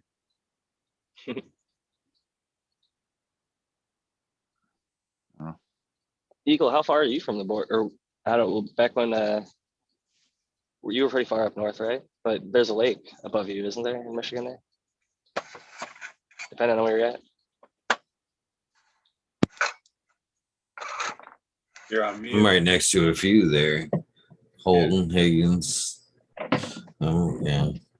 You go that way or go that way. Yeah. In Ohio, a lot of people live right on the lake, and across it is Canada, but it's it's a Great Lake. I mean, people come out to the Great Lakes when they see Lake Erie, they think it's a fucking ocean because there's so much water. They've never like a coast like that. Yeah, I'm from Toledo. Yeah, it's like when you look out across, I live on a coast in California, and you look at it, I can see more land in California looking at the ocean because we're in like a cove than I can when I'm standing on a Great Lake. It is literally water everywhere. You cannot see the other fucking side. And you can't, like, it's just flat going back in each direction. I live a block away from an 80,000 acre lake, but that's tiny compared to Superior or any of them. 80,000 acres is pretty big. Yeah, it's like I think 20 miles around or something like that. There's maybe 9 miles across, 9 miles from one end to the other. I think Lake Erie is only like 17 or 20 miles across. It's the shallowest Great Lake, but that means it gets the harshest undertone, harshest waves. Yeah, this lake that I'm on, it's really shallow too. I think it only gets like maybe 30 feet. And then there's a lake that feeds it into it. That's maybe like 1,000 acres, if even that. And that one gets to be like over 200 feet. Crazy. I miss the freshwater fish, man. Fucking Lake Erie perch. Oh, fucking fish fry. I wouldn't touch that stuff, man. I grew up on it, man. Yeah, whatever. I'm from Toledo, and I just still remember all the fish. There's a nuclear power plant right by the fucking way. Yeah, I remember all the fish floating back in the 80s, like right on Lake Erie, and I remember them pumping water out, filtering it, and pumping it back in. Like, it was like that for a long time. They were like, don't go in Lake Erie for like the longest time. And then yeah, by the 90s, 2000s, it was, yeah, bearable. It's still pretty fucking bad. Yeah. There's worse shit out there. Yeah, I've dove like up in Lake Michigan on the Mackinac Bridge. I worked because there's a pipeline right there, and I had to do a visual inspection, and I walked it, and it was a long walk, but yeah, that whole area is pretty cold down there. I didn't realize how cold like the Great Lakes got. Oh my god, dude, so fucking cold. It was Yeah. negative 55 wind chill the last year that I fucking stayed there, and a negative like 15 or 20 outside, and I was just not having it. Yeah. But I do want to go visit Michigan. It's beautiful. All the fucking photos I've seen and all the cool ass people up there, weed nerds, fucking everywhere, fucking amazing flower, hash, anything you fucking want. I mean, and it's beautiful. Like Mackinac, like you were just talking about, looks amazing. Even like the fucking just being out in the woods. My So dope's been out there a bunch of Yeah, times. if you go to Empire, Michigan, they've got the Empire Bluffs, and they got the Sleeping Bear Dunes nearby. If you're on the bluffs or if you're on the Bear Dunes, you can see the other side of the lake for sure. On like one, you can like go pretty. You can be on the beach and still see some lights, but you can see the other side of the lake for sure from up there. Like especially at night. My dad's side of the family had people who lived in Detroit, Nice. and I unfortunately never got super close with them, so we never fucking visit, and they never Was it came visit because they're us. from Detroit? Perhaps, man. I don't know. We were from Cleveland, so it wasn't like much. It's got better. that stigma, though. I mean, I've traveled quite a bit, and I remember when I told people at that point I was like from Flint. People, you would look at you like, Flint? You're from Flint, Michigan? Is it as bad as they say? You know what I They were mean? involved in a relatively well-known biker thing, so I didn't want to. I think he wanted to keep us away from that. He saw it when he went there. It was. He described it a little bit as rough and tumble. With Did you know Michael Moore? Do I know Michael Moore? He went actually to the school I went to in Davison, to be honest with you. Davison, Michigan. He went to Davison, Michigan. Small world. Same high school. You know, They say it's like I don't know it now. the crazy thing is a side effect of lead poisoning is actually like a violent, short temper, short fuse kind of. So like having a rough and tumble area kind of goes along with the fact that they were poisoning the fucking people too. You know? yeah, it's definitely a sad reality that does impact the people, and I don't know. I hope better for everybody moving forward in the future. It seems like they're trying to do better now, but it's fucking the government and politics, and it's never as efficient as if private industry would do it. And not a lot of people are dedicating. I saw one dude who went there and fucking was using basically dehumidifiers to pump water out to people. He was a veteran, I believe, and yeah, he went out there and he was giving out free water. He had these giant ass fucking machines that he put up sites and people would come fill up jugs. But that's a temporary solution, you know. And there's a lot of cities that, just like Flint, had water that you could light on fire from your tap and would come out orange or brown. And even if it's not coming out those colors, a lot of people, when you shower with the stuff, if there's chemicals and shit, whether runoff from agriculture or some other shit, getting into your water supply, fracking, it's something we have to be aware of and try our best to, I don't know, live somewhere where you can ensure yourself clean water. I know it seems like a simple thing, but fuck, you gotta really consider those types of things if you can. It might be Even a like the luxury. use of like leaded gas back in the day, like they were polluting the air with like fucking lead in the air. And before they realized it was a problem, it was spread. I mean, everywhere. You know what I mean? Everybody was using Lead paint, man. Fucking kids were eating the fucking paint chips and shit. Like there's still lead paint warnings people have to sign if they fucking live in an old enough apartment complex or whatever. And yeah, But the side effects and the psychology of that, like there was a violent era too that resulted from that, and that, you know what I mean, in a bigger scope of things. So it's kind of weird, like just to think how much all that bullshit gets swayed by something like that, where, you know, unbeknownst to all those people, they were slowly ingesting small amounts of lead that were fucking their psychology up, you know? It's like, even fucking on a lesser scale, like for health reasons, kids riding fucking diesel powered buses and inhaling the fucking fumes as they're fucking toting around town. I mean, that shit is directly exhausting. And we all fucking grew up on that shit for the most part, I'd imagine. There wasn't really any other option. I guess if you rode with your parent in a car, but yeah, anybody who has to ride the school bus regularly is getting exposed to a lot more diesel fumes than people that are able to drive in their own cars. So all that little stuff can add up. And I think it's good to know about it so that you can be aware.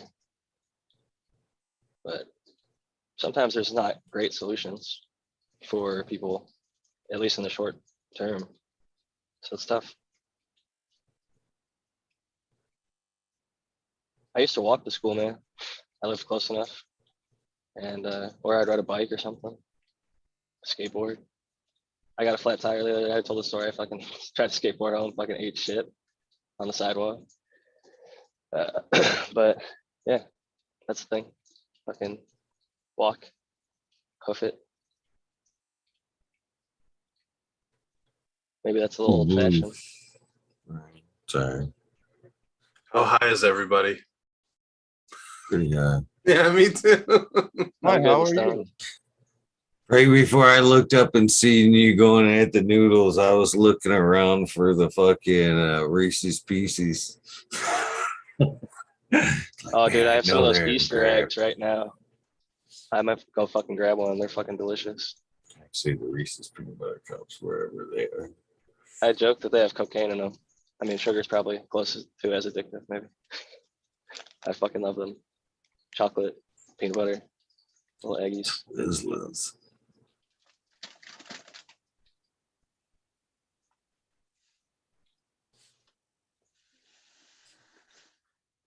I got in trouble earlier for stealing the bag of Starburst Jelly Bellies. Those are good. Yeah, there was like X-ray vision on that shit, dude. I had it all snuck in my hoodie, like front pocket on my hoodie, you know, all smooth and sly, like trying to walk all nonchalant by the girls, and they're like, you're not taking the whole bag, are you? Whole bag of what? I don't know what you're talking about. You weren't that smooth? No, not that smooth. They were on that shit. I knew this kid named Ryan that was a real Lego maniac when he was a kid. He used to walk into the Pomatum and get like the $200 kits and just take all the plastic bags out of them and throw them in his pockets, and then act like his mom said no, and he'd bring it back to the shelf and put it way in behind all the other ones and walk out. Boy, that kid had a lot of Legos. Lego maniac. I love that term.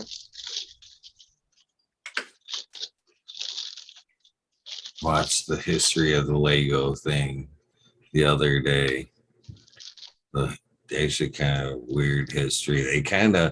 He was actually a toy maker that started out making wood toys. I forget what he did first, but he was like just like a carpenter. And then he started with making wood toys for his kids as scraps. And then he seen how much they liked him, and then he started to make wood toys. And then this fucking factory, this guy, it's kind of a neat story. Dude, the factory burned down. Boom. He fucking says, fuck this. This is what I want to do. Gains up capital, rebuilds the factory, but this time he's got an interest in plastic. he's worried about the wood, so he buys and then like a plastic injection machine, and he starts making plastic toys, tractors at first, and a few variants of like farm tools, and that was his gig for a while, and then the factory burned down again. And then he rebuilds the factory one more time, and he sees one of his kids playing with like blocks and has an idea to make a block similar to the Lego block that we know today, which by one point coincidentally was kind of directly a copy of another company, but not close. And it was close, whatever. That came later in the story, that trouble. But so he starts making these blocks and sees the popularity of it, and starts selling Lego-ish, and get some success out of it. And the fucking factory burnt down again. Same fucking factory. 4 times now. Cursed. New guy whose bar did that. And then fucking rebuilds again. And at one point they had it was a discrepancy with that said company on copyright infringements. And then plus they had problems with the blacks staying together. They'd easily fall apart. So they tweaked the design at that point and fucking rebuilt to the Lego that we see today, and have been very popular. So it's been family owned ever since. Yeah, I know it's crazy. It's like the great grandson is worth like $7 billion, and he didn't do shit. He was just born into it, and it was already set up for him. He just fucking. I wish I was that guy. That'd be fucking dope. Be born Did like they ever suspect like insurance fraud or some shit? Like 4? That's what I was gonna say. 4 in a row, bro. Really? Electrical fire. Yeah. In the kitchen industry, they would say grease fire. We had a family friends that were lawyers. Whenever shit like that would be happening, they'd be like, "Oh yeah, grease fire, electric Make fire." sure the computers are in there. It happens to be on their down year. Yeah. You just happen to see the cast of like Goodfellas standing behind the owner.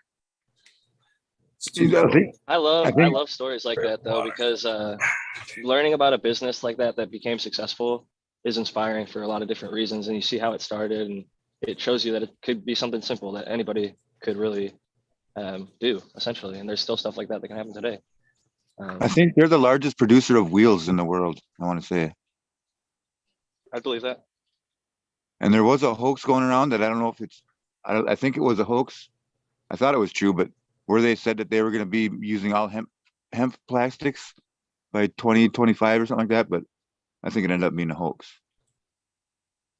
That'd be cool. I don't know why I'm telling you even right now. Keep on spreading them rumors. Yep. Don't get us knocked down. Fake news. No, I'm just kidding. Is that even a thing anymore? Do they patrol for that shit? I don't know. I don't think so. Not on Weed Nerd World a few hours in. Yeah, right. We used to go a lot deeper on shit. It would be nice if they switched to plant plastic. That'd be super cool. I think that'd be an awesome selling point for them. Sorry, Jim. They're requiring it for a lot of stuff here for like packaging. You can't get like a straw anymore. No single-use straw. So they use a lot of like McDonald's has a biodegradable plastic straw, and a bunch of. It doesn't necessarily have to be hemp. There's a bunch of different things like they just use like the cellulose fiber essentially, and it feels like a fucking regular ass straw. And the package that it comes in is also like a vegetable that it's not gonna stick around. It's not a microplastic. It composts. So even at I think low temperatures, the shit just I don't know. They're coming up with better options. There's a group called Sana Packaging, SANA, who make hemp plastics for the cannabis industry. That was like the first one that I heard of, but they're a little bit expensive, and that definitely would drive up the cost in an industry where prices are going down pretty rapidly. The pound price, at least. Is that one I've already heard that it's- pre-sold, Ryan? Sorry, Jack. Oh, no, you're fine. I was Yeah, gonna say, it's I've heard the pound yeah. price might be going back up though. Depends where you're at. I like the blues. So do they have a pre-consumption or like a drawing of what it looked like prior? Or is it just like a random, you're gonna get a one of a kind? No, it's just random. And I've been getting into doing more like depth on them now. Like the other side of this one has some depth to it. This one's got a little bit on it. I can get my hand dirty. But like this one, all the white parts are raised up. I don't know if you can tell that or not. Yeah. That's awesome. And but then like, and that one I used like tacky glue, they call it, and I think maybe some silicone. But then this one I moved up to fucking like more brick. It's like a cement filler or what's it called? For filling cracks in walls and shit. It's like a concrete adhesive. It's got kind of grit in it, but it just sets up and works a lot easier than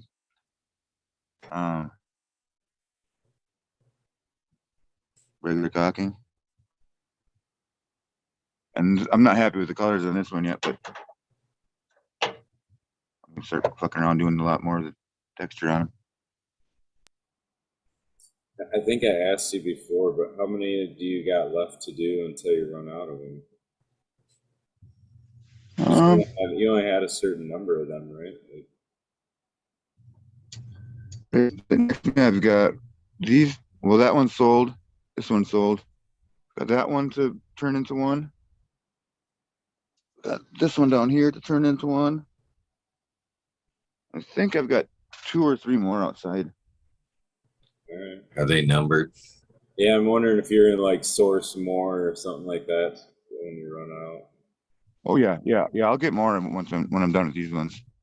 If I'm lucky, I can go fucking buy back all the ones that were on the implement that I left at my farm that I left. But otherwise, you can just buy the wheels on eBay for like 20 bucks a piece, 25 bucks sometimes.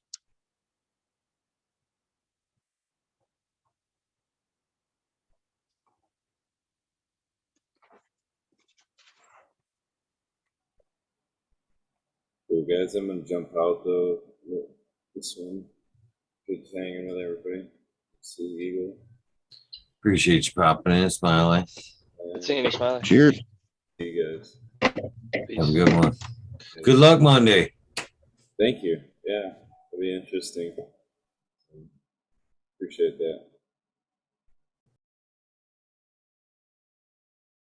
Starting a new job. Yeah. I thought I wasn't on mute, but I was trying to be like, yeah, congratulations and good luck to him.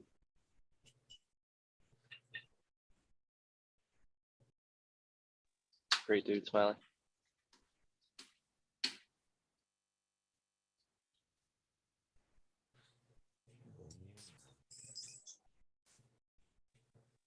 Eagle, how are your grandkids? He's getting big. He's getting big. Been a couple weeks since I seen him. Not quite walking yet. Fucking jumpers have changed since the day since I've raised kids. I remember back when I raised my girls, they had jumpers or kind of things that were close. You could fucking strap them in a fucking doorway, and they had that cord, and you could like swing them, or they had the ability to a little bit of jump.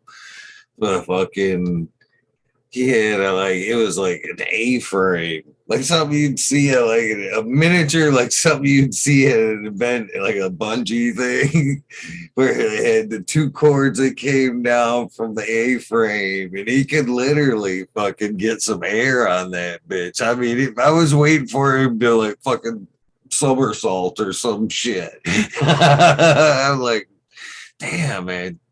Jumpers have changed since then. He was loving it too, but not walking yet, but fucking jumping like a fucking he was on the moon and shit. Love it. Did they have those when you were a kid? Were they hanging you up on a fucking? I don't remember being hung up in the fucking doorway. Nah. I don't think so either. I accidentally catapulted my little brother out of one of those when he was a baby. He's like 10 years younger than me, but I must have been like 12 or something like that. Bouncing around. I think it was Johnny Jumpers or something like that.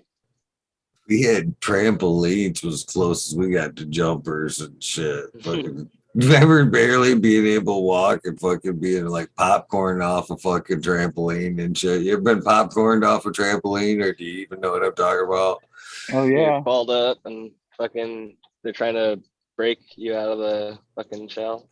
Just send somebody straight off. Yeah. Oh, like a double bounce. Oh, man. Yeah. Or on the teeter totter when they do that fucking get off. Get off and break your ass. I worked with some little kids when I'm a, my job, whatever. And I'm trying to get them exercise, and trampolines are actually fucking a ton of exercise. Like you run around, jumping around, you wear yourself out real fucking quick. But they had what they called popcorn was they fucking curl up into a ball like a kernel, and then somebody would jump and try and pop the people on the trampoline, and you pop when your fucking hands or legs came out from the ball. So that was like a game that we played. But you know how they started putting nets around trampolines? I saw somebody get fucking flung up and over the net, like out of a trampoline. So sometimes, even the as much as you might try and make them safe, sometimes you get fucking hurt. I wonder if you can make hash on a trampoline if you got the right screen on there. Yeah, you just start bouncing it. It's like a simple dry sift kind of technique. Hey guys, I'm gonna go ahead and get out of here. I need to hit the bed. Peace out, Again, super. Thank you for popping in, my friend. Yeah, man. Sure. Thanks for having me. Good night, guys. Good night, Jack. Good night, Brian. Good night. Good seeing you. Yeah, man. Good chatting. Yeah, man. Peace. Later. And then there was 3. You gonna have some outdoor this year, Jack? Not in my personal garden, but where I'm at, it just doesn't work out, sadly. I have a family that has the ability to do it, so it's fun to see. I might have mentioned it the other night, but it's actually desert grown, and Arizona. Yeah, and they make it work. So cannabis is an amazing plant, and dedicated gardeners will find a way to make shit happen. So they grow like roses and shit too. So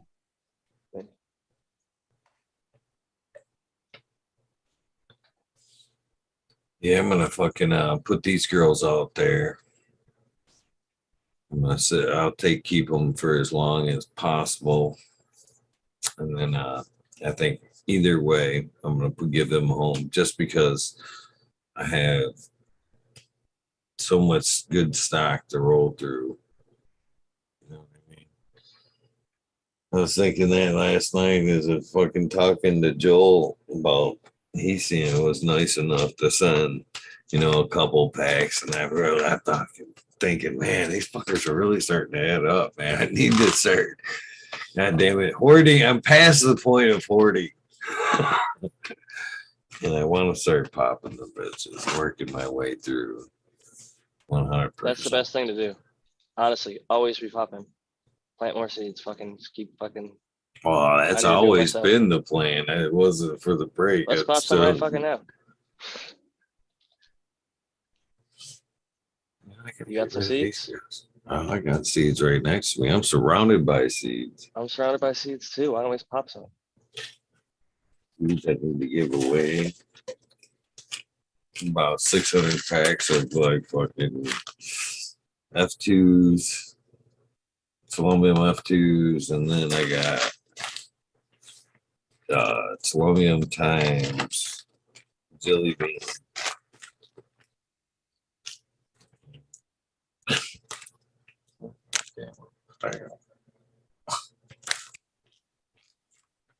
With what I got with Selenium not too.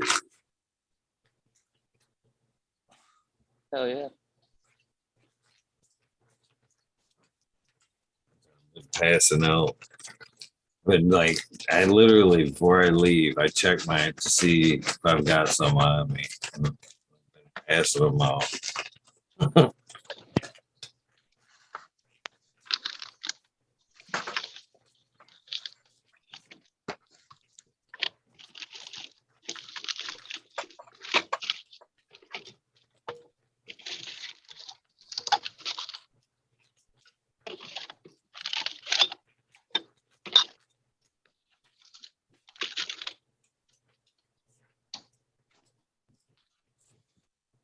Oh shit, I was not muted. I'm sorry about that, y'all. Hear me Was you clanking around. farting or something? No, I didn't I don't know hear if you. you could. I was in the corridor, fucking. I dropped jars and shit, and I was clanking around in there.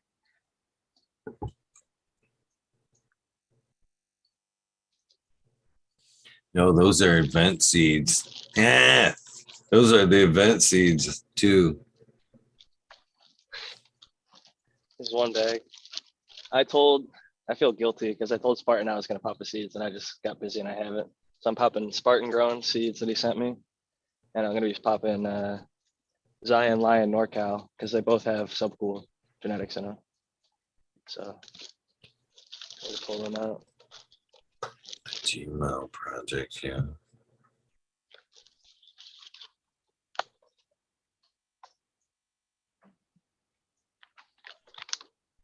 Pretty cool. Zest OG crossed the Jack the Ripper. Shout out to Zion, Lion, NorCal. I'm gonna pop them right now.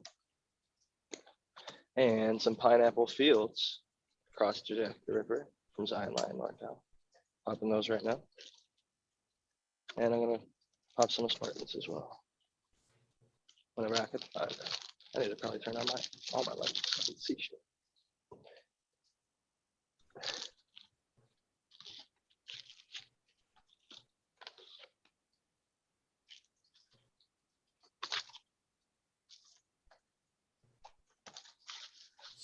Yeah, I can't wait for the fucking events. Like spring. Spring to me means like the beginning of the cannabis events. I've got some seeds right here that you sent me, Eagle. Yeah. Jelly Bean, Tangy, crossed the Blueberry Sativa IBL F1. They're from Coma Creation. Oh, them are worth popping, dude. I was talking about him tonight. There was somebody else saying they were smoking the peyote cookies. And I said, I wonder if that's Coma because I haven't heard of nothing from him. And I've tried to get that cat on the show too because he sent me a bunch of shit back in the day, and his blueberry quintessena I'm fucking was amazing, which was a CBD strain, and I had so many people request that strain after trying it. It was so blueberry, but it had a high CBD to it, and it was fucking awesome. These are from Brandon Russ. I think we were talking about this strain the other night. High divorce rate across the Limelight. The high divorce rate, though, is what I think we were referring to. But here's the Brandon Russ. These are like that kind of packaging that is biodegradable. Like I was talking about an option. It's like kind of like a cardboardy paper. Like it.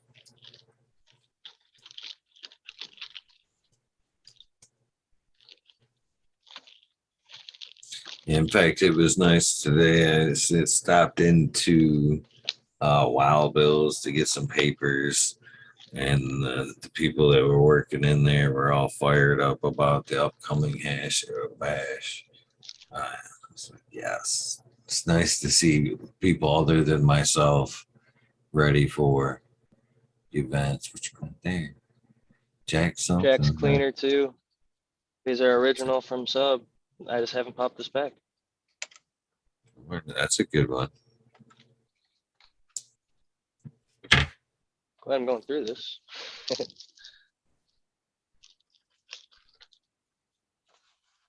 Some more stuff from Brandon Russ. Some original glue. Cross to Lime 1 BX. And Limerilla cross to Lime 1 BX. There's 3 packs from Brandon. Shit. This is what I'm talking about, Eagle. We got to pop these seeds. Those are going to be up very soon. But I'm only popping Subcool gear right now. So That's pretty awesome of it.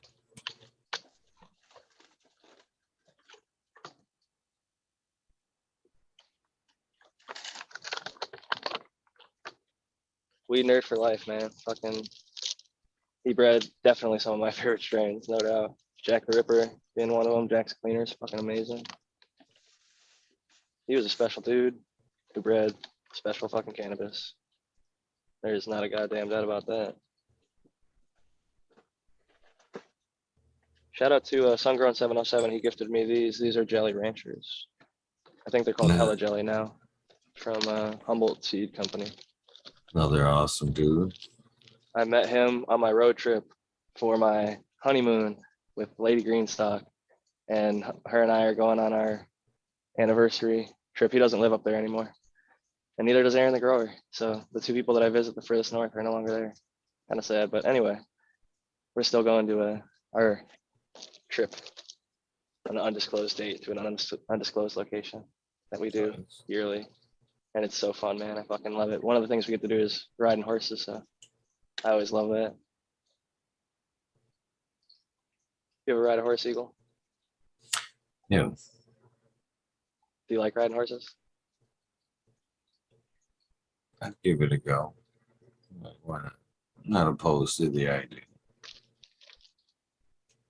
It's a lot more, you know, I've only done it a few times in my life, but I've always enjoyed it. And I don't know, something about being out in Does it nature. count? I've dated a few girls that owned or had horse farms. But I've never Not rode unless a you horse. sat on top of it No. and walked around. That's what I'm talking about. There's an experience. I'm not gonna repeat just what just popped through my head. I almost choked it. I almost choked it. Hey, Major General 420. That Donnie Burger. He always says, Jack, give me that Donnie Burger. Is that a new pack or is it open pack? It's an open pack. I think it was a 10 pack and I popped 5. Nice. Definitely going to rehunt that. My buddy's pheno's better than mine, and I'm honest enough to admit when somebody grows better shit than you, don't keep the fucking cut. So is the hang on. is the 5-pack obsolete? So this was a I 10 was wondering pack. that the other day. Is it obsolete? I think so, if it's rags especially. But you know what?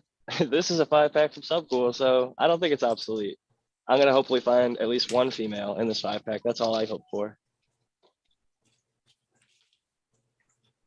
Of the ones that sprout, I hope to get one female.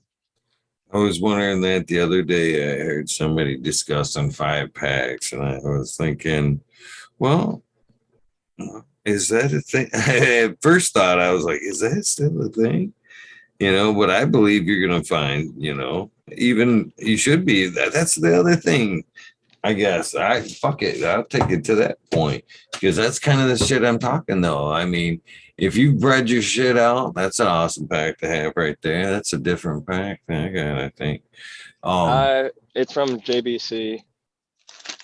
But when I reached out to Sub for this pack or for another pack, he's like, go through JBC. They feed me. Like, they pay me well, whatever.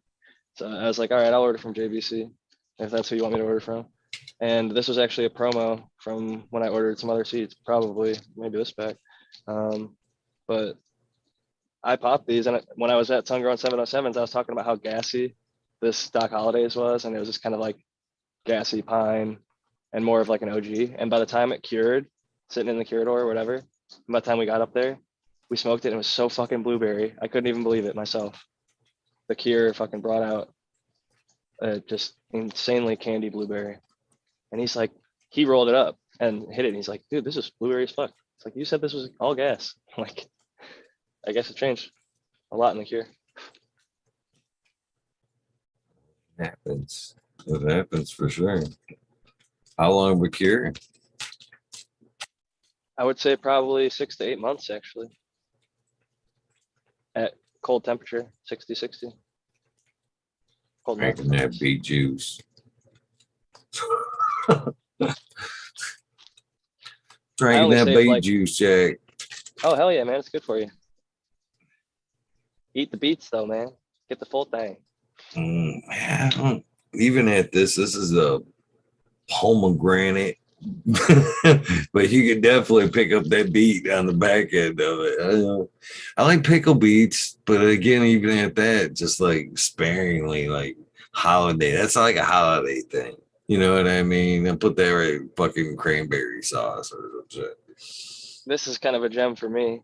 It says Cookie 7 across the Purple Punch, which is called Velvet Punch, which he named later, but it's in a like little hash bag from Vegan Doja, and he just wrote it on there in marker, and it came in these little vials, a little glass vial with the cork,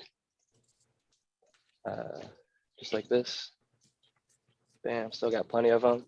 So if I ever want to make more F2s and hunt through them, keeping them for future projects, if I want to do like back crosses and future searches, because with all the testing, I talked to Doja and I said, I've put a lot into this. It's been 3 years I've been working on hunting through, selecting, stress testing, sending out testers, 125 plus packs, over 50 testers have grown them, the F2s, and a handful of F3s have been grown out and flowered. I've grown them 2 times through now. And I think they're meeting all my expectations, and I'm gonna be honest about the fact that there is intersex traits under certain conditions, but I'm gonna be putting these out in the near future on 50strains.com as 10 packs of regular seeds, because a bunch of people have asked. It's gonna be US only, and I hate to like plug, but I just came across this and it made me think of that. I'm not trying to fucking chill. This isn't even out there. It's not ready yet. Don't ask for it yet, but I'll let you know when it is. I'll change it to the subject, but the one thing I do want to say is, because I respect him a lot in his work, he bred for a decade on the hill. And I told him if I sell any of the F2s, he's going to get 50% of the profit directly. And for the F3s, it's going to be 25% goes directly to him. So I want to pay respect to the person who put the work in originally.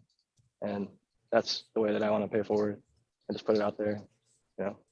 I think more people should try and take care of the people who take care of them. I see so many things go sideways over not making the agreement right up front and talking about it and being honest about it. And An accident happened. what? Oh, I hear that accident word all the time. Yeah. Well, funny thing is, of the 125 packs I sent out, somebody, and I didn't say not to, they made crosses and are selling seed already of Velvet Punch, but they renamed it, and they've, didn't want to give us credit at all, and that's fine. And I'm not going to promote necessarily something like that, but I'm not against them doing what they got to do. But I just want to make sure the person that I appreciate the work from, Vegan Doja, this dude Dan, my buddy from NorCal, he's moved all around. He's more in the hemp thing now, and I was not even sure if he was going to get back into it, and even with this strain, but it really caught my attention as far as the flavor and performance, the yield, all that other stuff. And I just see a lot of other stuff that's put out with a lot less work put in, and I'm very confident about the flavors, colors, the phenotype structures of the nugs, and a lot of people that I've sounded to are very, very fucking happy. People are like, a lot of people are begging me for seeds, so I'm like, well, I'm not just going to keep sending out testers. We know what it does. So people can look forward to that if they're interested in the future. But I need to keep on going through my seeds. I turned off the light. I got all psyched myself out. I'm not trying to. I hate being fucking selling out. I'm not trying to sell out. I'm just. Sell out with me, all right. I like that song. I think I've heard that song in fucking 15 years. Oh man, it comes on my radio Big pretty Fish? often. I used to be a big ska freak. Yeah, I listen to a lot of different stuff, but that comes on. I have like a thing. If you like enter a song into the playlist or whatever, then it'll just start a playlist from that song, as opposed to like the artist, and then you can like YouTube or Music does dislike. that. YouTube Music actually surprised me really with the songs that they choose for me. But I've got like I've got a shit ton of liked videos and playlists and shit on there too. So I went to battle. I fucking used to. YouTube gets into the fucking where it just wants to repeat on my end. Like same artist. Oh, you like this song?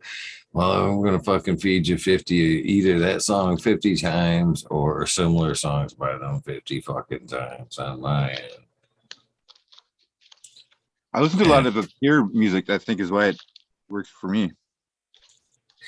I was literally at war with them at one point because they was like they were trying to shove the it in its own right it may be a good song, but it was so forced.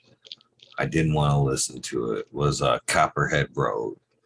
Fucking like every other song there, they were trying to shove that in my playlist. I'm like, I do not like it. Thumbs down, thumbs down. Quit playing that shit. And YouTube would not quit. I was like, Is that the one they play in the what's the movie? National Lampoons? One of them? Oh, they've got a bunch of them. no, I don't think so. I'm just thinking there's a movie where I've seen or that they play that song. I can't think of it though. Oh, I'm sorry. I think at one point I even screamed at my phone, "You can't make me like it." That's funny. Hopefully they get the message. You know they're listening. That they are. Man, I am fucking installed fucking Google smoke detectors today in this house, Nice. which means Google was in every room of the house. It was Google sensitive listening all the time. Google, Siri, play this, do that. And I'm like, just let that like alter creepy. Made me wonder if it wasn't even a camera in the device. It was like It's being implanted in our retinas. Something.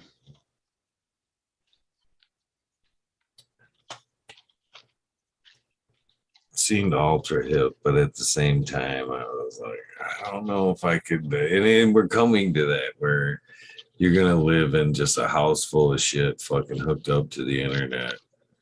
You know what I mean? We're already close. Shit, we all Go carry to around my a phone. YouTube and look at my liked The videos. I phone's got like enough. thousands of them. The phone carries with the people, and that's good enough. They'll fucking know where you are and what you're saying, what you're doing, what you're thinking. Everything. They got us. So that we don't have to remember phone numbers. And we can take pictures.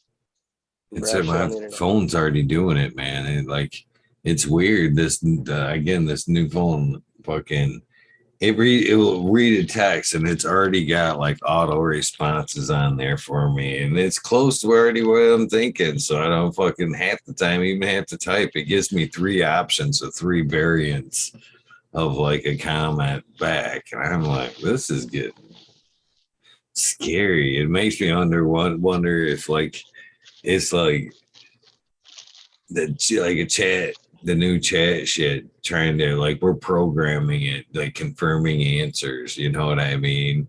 Seeing how accurate it is on our end. You know.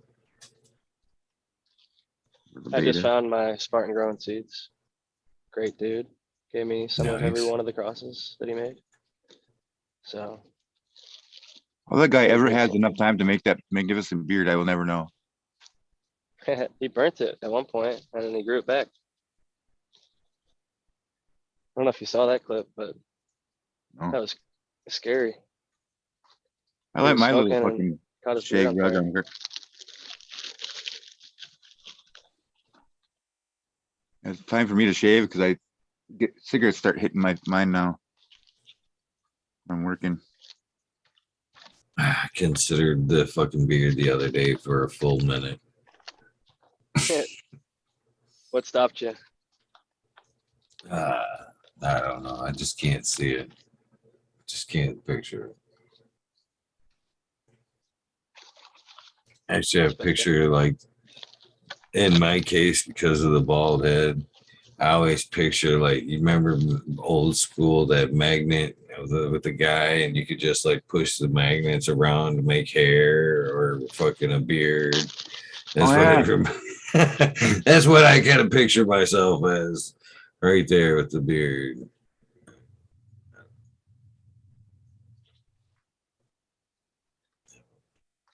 Just can't see it. Anyway. Plus, I can't Spartan get sent past that. Vortex Basically. crosses. What do you think about Vortex, Eagle? Vortex is good. Big old buds on the Vortex. Think I should pop some F2s? Yeah, it'd be worth it. He sent a bunch of Vortex crosses. I'm excited. Like the puke one? Yeah. I think he's calling it Spartan Puke. But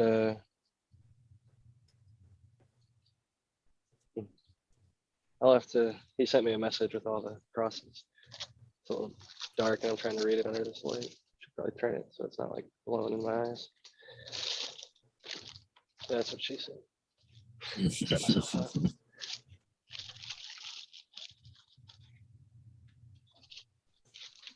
He also sent me some femseed. Looks like it says Banana Kush. Oh, I think this is actually from somebody else. Somebody said if you want the most banana tasting thing ever, it's one seed. That's for a later date. Come, Mr. Tallyman. What flavors did you get on Vortex, roughly, if you remember? More of a lemon. Okay. I'm looking for kind of a uplifting kind of subcool strain. That's why I'm going like Jack's Cleaner, Jack the Ripper. I like the last run was a bunch of Vortex Elm is Punch. uppity. It's one of the ones that are like doesn't really have a ceiling or a high ceiling. That's what I've been told. I haven't smoked a bunch of it. I've only had a little bit of the flower and I really enjoyed it, but I didn't have enough to get to that blast off. With Jack the Ripper a couple times, I got like heart thumping, super sorry high, like just crazy uplifting sativa. Like Cinderella 99 did that to me once too. Bro, that's right. That's Red Pill's jam. He says mango lemon peach. Mango lemon peach from the Vortex. Yeah. Nice.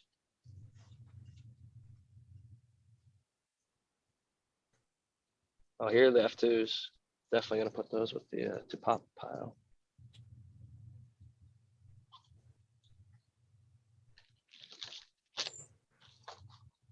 I love Wait to seeds, see man. the highlights from tonight's fights.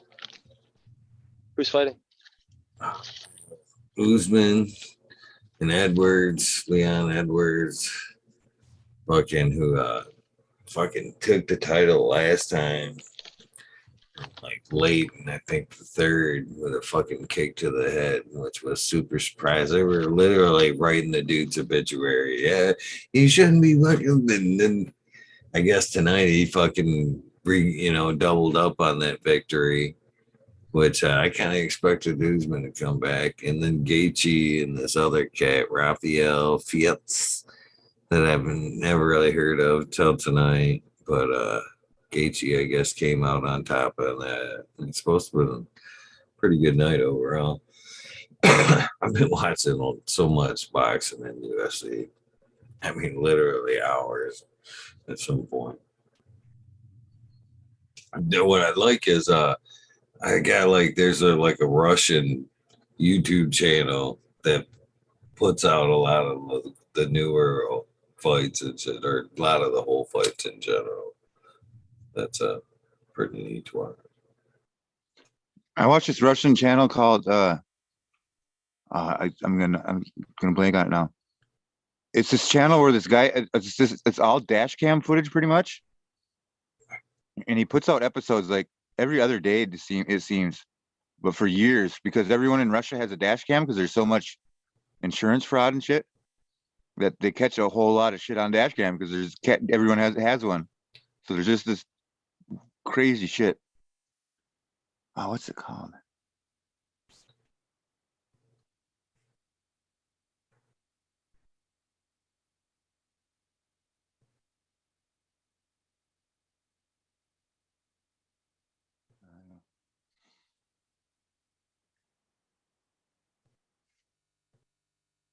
Oh, it's The Surge. That's what it is. It's THESERG.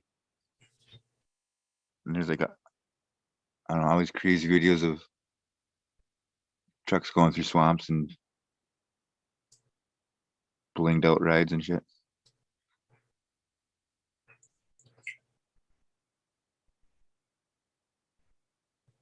Remember that pop Surge Coca-Cola? Surge Pop. Gaethje is a savage. Fucking leg kicks or fucking something. You remember Crystal Pepsi? Crystal Clear Pepsi. Yeah. Wow. They brought it back for a little bit. Yeah, and they were trying to say that it was the same formula. It was just the color, food coloring was the only difference. They were trying to. Sorry. That's what the salesman was told my ex or whatever. I followed a competitive eater who called himself LA Beast. He was kind of entertaining. He would eat all sorts of crazy shit real fast. A big black guy. I've seen him before. I think I've seen him before. No, he's white. He's very, very white. Oh, I'm thinking of a different one then. Yeah, but I found this video of him eating a fucking Chipotle burrito in I think it was 10 seconds or something ridiculous. And from there, I found some of his other videos. He's the same guy who smoked alcohol. He pumps air in through a cork in a 2-liter, and the alcohol inside of the bottle basically condenses and evaporates, and the air within the bottle is the alcohol, and he inhales it. So that was another video people might know him from, but yeah. I've used a nebulizer to get drunk. Oh, what? Oh, nebulizer, yeah. That's pretty good. A lot of ways to do it. Some more straightforward than others. What's the name of the guys that do that make all the big, huge, ridiculous burgers and shit? They always say Bob Sauce and shit. Epic Meal Time? Epic Meal Time, yeah. The Sow Spouse. They're funny. Have you ever seen Zip Ties and Bias Plies? No. That's for people that like redneck shit. It's this Canadian dude that goes and does cold starts and has wet farts and shit all the time. But he'll go and he's got a million fucking dead birds out in his backyard. So he goes and tries to cold start them all and beats the living crap out of them and rides wheelies with them and shit. Burnouts. Eagle, what flavors do you think I'm gonna find in this? Jelly bean, tangy, blueberry sativa, IBO. Very tangy. I don't Tangy know. heavy? Yeah, hopefully more blueberry. But what did you find when you popped? Did I pop that? Is that pack open? If that pack ain't open, then I did not pop them. He only sent me one pack of each. That one don't sound familiar. Okay. But that blueberry, it might not be open. that blueberry that he works with is everything that blueberry says it's got that blueberry in is dripping with blueberry. And so orange as well. So tangy, you get that heavy orange, but it's that burnt orange. You know what I mean? So it would have to be some weird Hopefully, I would want blueberry with a slight citrus, is what I'd be hoping for out of that. Okay. But yeah, that blueberry he's had, that blueberry quintessenta, he had a regular blueberry and a few other things blueberry. And Did you used to call that blueberry quintessa, or is it? it's blueberry quintessa. Oh, okay. Yeah, he's got some fire. I remember you. That was a huge one. That plant got giant. I think that was one of the ones where you grew it in the LED room, and it just like, if I'm remembering correctly, I could be wrong. I feel like that was a pretty big ass plant. Yeah, it was a good sized plant. It was good. And his peyote pancakes was another good one that I had. Had a few variations of the peyote stuff. It all awesome shit too. I expected really good things out of him. I really did, and I think that was honestly a downside of like community bullshit. But man, I really expected big things from him. But hopefully, he is doing big things. Nice. Them are those.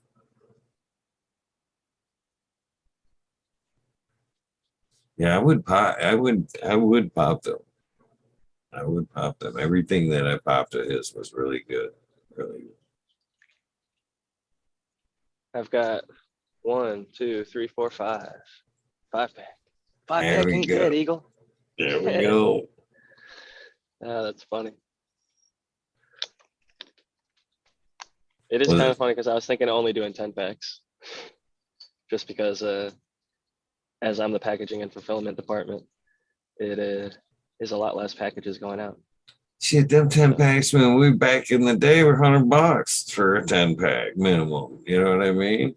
Yeah, Now what's a 10 pack now? I don't know. We'll see. What's base price on a tender? Average, not even you. Have you bought seeds in? I haven't bought seeds in fucking never. I'd say it's that or more. It's that or more. I'd say it's 10 a seed or more. And the problem is if you go lower, I think people devalue. They think, oh, that's some budget stuff. It's not as good. Maybe they didn't put the work in. When in reality, there's people selling stuff for 200, 300, 400 for a 10 pack that they just cross one male to every single female cut that they have. And they know certain people are going to want the genes and line up, whatever. They don't test shit. There's not a single test plant grown. They just make the seeds, send them out. Make And money. That's the sad end too, because even when I dealt with seeds, like my price to the seed was $4, which was cheaper than even other people on the team. I don't think anybody was getting them as cheap as I was at that time. And the rest of that is retail. You know what I mean? And you think about that now, and you think for even $4, it's like hard to believe that I don't know. Has the price of the seed dropped that far down because of the saturation of the market, or do good genetics still hold their value like that? I think people are paying for even bad genetics at that price or more is the problem. You look at any of these copy type websites that have every single strain. Oh, get your GG4 here. We know that ain't your fucking GG4. GG4 is a cut. So it's GG4S1 or GG4 backcross, but they're selling it as GG4 pure. And then you got people out here saying, oh, I just popped 10 GG4s. Like, no, you didn't pop 10 GG4s. But it leads to a lot of confusion. And I honestly, whether it's GG4 or any other strain, question the validity of a lot of, in some cases, white labeling type seed banks that just go through and whatever they have that's close in flavor or similar sounding. Oh, now they've got that new hottest cut that just came out in whatever state, Michigan, California, wherever. Like they all of a sudden have it, and those people aren't selling it, but somehow everybody gets it. Is their claim. But I know some stuff is really tightly held. So you have to go direct through the breeder if you actually want the real shit. And some stuff is actually unique and special and worth fucking paying $10 for a seed. 100 for a 10-pack. I was always happy to pay that. That's before shipping, tax, whatever. I would pay for the fucking private extra. I wanted to keep the breeder pack, so it's in like the original shit, but I would pay for the stealth packaging and shit. So like Well, one time what I you got like a can Barbie get doll. for that $10, you know what I mean? Even if you're the shitty grower on the low end and you only score you a zip, you know what I mean? It fucking is worth that $10 and or that Fuck $10 yeah. investment. Hell yeah. Yeah, And you get the experience. I mean, every single strain and that that's I've grown. if you can keep it too. I didn't mean to cut you off. Sorry. Oh no, you keep going. I'm jumping in. I'm jibba jabbing. That's the other beauty part of it too, is that you can keep it for that $10. You like it, you can clone it out, and it can be perpetual for you forever. You know, so that's another plus to the seed price. Smiley's Raspberries, perfect example. How long has he had that? Who Long knows? time. Years, multiple years. So, and it's killer shit. Shit, even at that point, you could pimp her out multiple ways. You could clone her out, sell them to friends if you're that guy. If you didn't want to just give them away, but Hey, there's nothing wrong with that. If you hunted it, if you found some special shit and you're hanging on to it, and hey, you want that cut, it's good shit. You know it's good shit. You've smoked it from so and so. If they're willing to let it out, a lot of people aren't willing to let it out because it's their thing.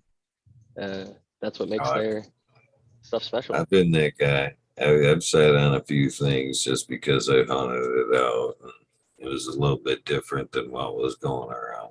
9-pound hammer for no. I sat on that cut for a long time. No one around me has Jack's Cleaner 2. No one. You can't buy this flower anywhere. You know what happened in no that one's growing it. 9-pound hammer cut too? I literally got this up as I got pissy about this. I gave it to a few nameless. And every time I gave out that cut, because it had, I don't want to go too much into that. It was special. It was unique. 100%. That individual plant cut, whatever, was tester form of 9-pound hammer. So you can say for sure it was original 9-pound hammer. As we've seen over the years, phenotypes selections has varied and widened a little bit as well. I'll say about that.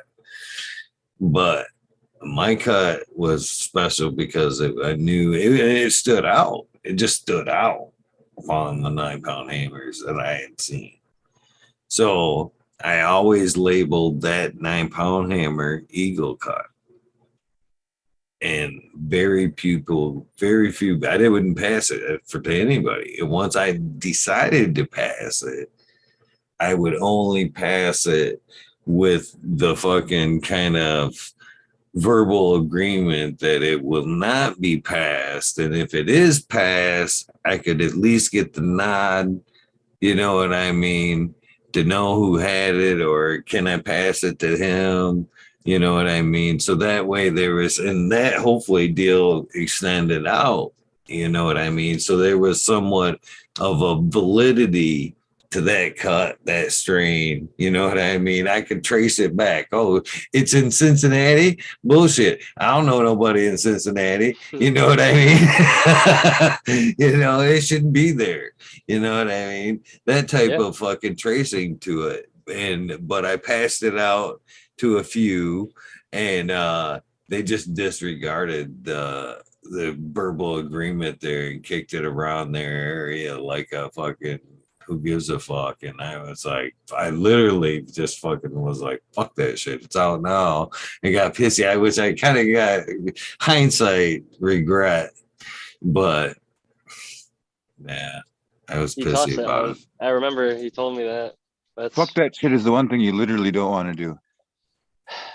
It's a lesson in a way, not a fun one to learn though. No. Each their own. That's the beauty of popping seeds though. Like that first few runs, nobody's got your shit. No one. Even if they have some like, I don't know. There's nothing better than popping seeds.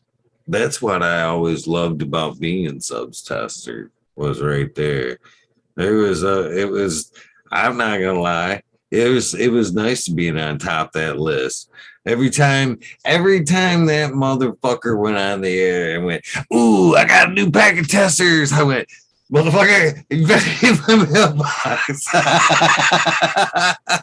I seen that new shit. And there'd be a couple of times where he'd be like, well, man, you ain't even growing out that other shit yet. I'd be like, so, you know I want to collect that shit.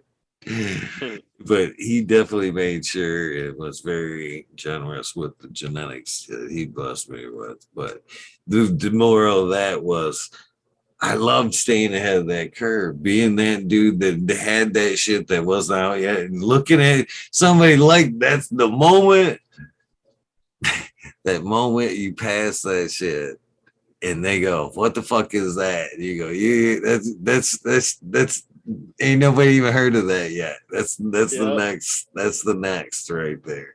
This is the future. Yeah, not even on the market. Yeah, just smoking the future. Anybody who's smoking Velvet Punch, I mean, right now, it's not released.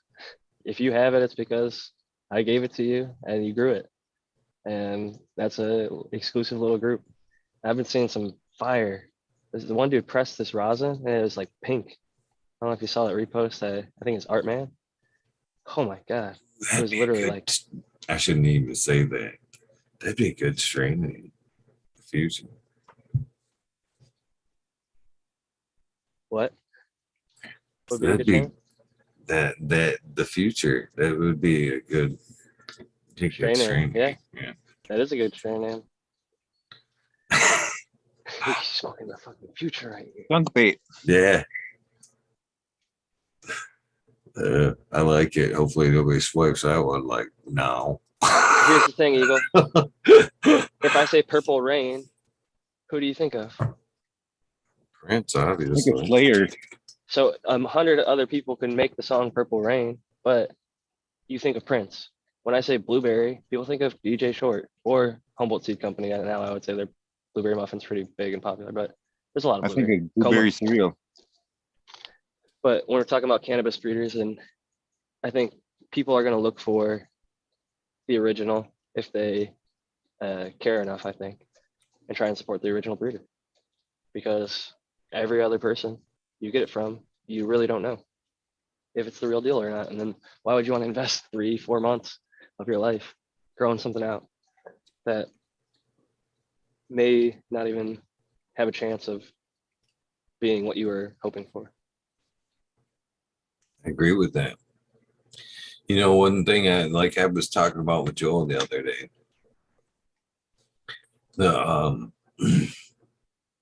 This little experiment with Smiley, the DOA project. Now, the way we went about that, and the way somebody that I'm assuming, unless you were gonna start back crossing, if you're gonna try to remake that strain, okay? Oh, this is fucking this times this, and you go out and you buy those 2 strains and you fucking hound out a male, female, try to figure out that recipe and then smack them together. I mean, that's I would think that would be a good start at recreating a strain. But what I'm saying is the way we did it, where we swapped out males, okay? You know, I did the Columbia male to the Jack Skellington female, and he did the Columbia female to his Jack Skellington male. I know I said that backwards, but I've seen, I mean, they're night and day. They're night and day. You know, like 2 different crosses. Yeah. Even though it's, you would think the same but completely different. So with that being said, now if you're that guy that just created that strain, you don't necessarily have that, recipe right, even close. You got it backwards, or you know what I'm saying? And that's you're right. You're absolutely right. Go back to your breeders, support your breeder. Don't support this unless even if you're buying seeds from a reputable seed bank, you know what I mean? Make sure they're dealing with the breeder themselves, and they, dealing with some knockoff breeder that's trying to reproduce. Isn't that what kind of happened with the European market there when things kind of started getting lost, as they started subletting out breeding basically? Well, here's And the thing. They're not great at keeping clones apparently. And I don't mean to talk shit, but I've heard from Kyle Cushman and from DJ Short that Kyle Cushman sent his strawberry cough, DJ Short sent his blueberry. And they were able to make a few batches, but within less than a year or two, they'd already lost it. And DJ Short and Kyle Cushman would buy the seeds and grow them out themselves to see the consistency, and saw that they had completely lost the mother and were not able to produce anything even close to what the original cut was. So they were trying to do back crosses, F2s, F3, this and that. But sometimes it's tough to keep stuff alive for a long time and make that same thing consistently over and over. That's why with the Velvet Punch, I just did a massive ass batch. So I knew that I have X amount of seeds, which is, 1,000 plus. And I, if I wanted to go rehunt the F1s, I know what I looked for the first time. I could look for it again. I'd have a much better chance than a lot of other people, I would say. But I think with every breeder, even in your case with you and Smiley's, I would kind of say really fun experiment to honor our lost friend, DOA. I fucking love him and miss him. I just lost another friend yesterday. One of my best friends from childhood just passed. My condolences. OD, young, 30. Fucking rough, man. It shows you life can be fragile. And I actually thought that it happened about a year ago because I tried to get in contact with him and I couldn't for months. And I thought, oh man, because one of his best friends and girlfriend overdosed when he was in college. The girlfriend died, his best friend lived. They went to rehab, got sober and things like that. But dude had a double hernia surgery. He was a football player, had 2 hernias, got him removed, got hooked on pain pills. And from there, after his prescription ran out, went to the street stuff and got clean multiple times. But it's tough, man. It happens to a lot of people where I'm from in Ohio. And it's very sad every time. And I gave him his nickname. That stuck with him the rest of his life. And it was a positive one, and a lot of people don't even know where it's from, but man, it's never easy. Even though I mentally kind of went through the grief the first time, thinking that he was gone. And then when he got out of rehab, we got in contact. And he'd lived with me out here a little while. I don't want to get too deep into the details, but yeah. Sorry, he was a great dude. He was a great man. And I will say this, what I said this, some of my friends reached out to me. And I'm grateful, even as tragic as this is, that I was able to have such an amazing friendship and relationship with this individual, that I am sad that he's gone and that I will miss him. But a lot of people, and not to be arrogant, but don't have those deep relationships with others of the same sex or the opposite sex. I know a lot of people get homophobic or whatever when they start talking about loving another man, but I loved him. He was like a brother to me. Our last names were very, very similar, one letter off. And they were spelled differently, but if you pronounced it and changed one letter, we'd have the same last name. And we looked enough alike where people thought we were related. And I knew him from probably maybe kindergarten, first grade. We played basketball together growing up. And ended up playing football together. He was my tight end. I was a quarterback. I always gave him shit for having fucking butterfingers. And the relationships that you can have with a fucking team atmosphere like that and a positive atmosphere. Like I had a lot of concussions that beat me up, whatever. But That's what it was. some of those things that you get from fucking sports and friendship and life is so fucking valuable. I mean, I'm so grateful for him and all my other friends that I've reached out to since this has happened, because they're all special and unique in their own way. And something like the rap community, I would say, is doing recently is saying like giving people their flowers while they're here, celebrate them while they're here. Like I wish I would have done that more with Subcool. I was fucking chanting his name. I was one of his testers. I was growing his stuff, putting it on Instagram. I gave it to Tommy Chong when I went and smoked with Tommy Chong. I gave him fucking Chernobyl and strawberry daiquiri. He smoked fucking weed that Sub bred, and it blew him the fuck away. And I mean, there's the fucking reactions on video, and I love it that that was captured because you could see it was very genuine and an awesome moment for myself. And I know Sub loved that fucking his weed could blow people away, and it was always the fucking dang. He taught people to grow the fucking dang. If you grow in Sub super soil to this fucking day, it'll be fucking fire. I promise you that. Look up his last recipe, mix up a batch, fucking grow on that shit. Give yourself a nice little light layer, do the lasagna tech kind of. Give yourself a more base soil up top, nice hot super soil on the bottom. Taught a few people to grow that way, and my barber being one, he always still talks about it. That's one of the things like potting was nice for. You know what I mean? If we talk about not being able to grow certain strains because they require more or less nutrients and shit. With the super soil, if you grew it once and like the normal recipe, 3-4 inches of fucking good shit on the bottom, and then fill back in with like some medium soil, you know what I mean? Let it grow into that super soil was always a bit the suggested way to go about it. But if you knew that fucking plant, you run it once and it did run out of gas a little bit, it was easy. What do you do next time? You put more super soil in there. Yeah, you fucking either bigger pot or you just threw more and just bury it up a little bit. And even top dressing it and watering it in.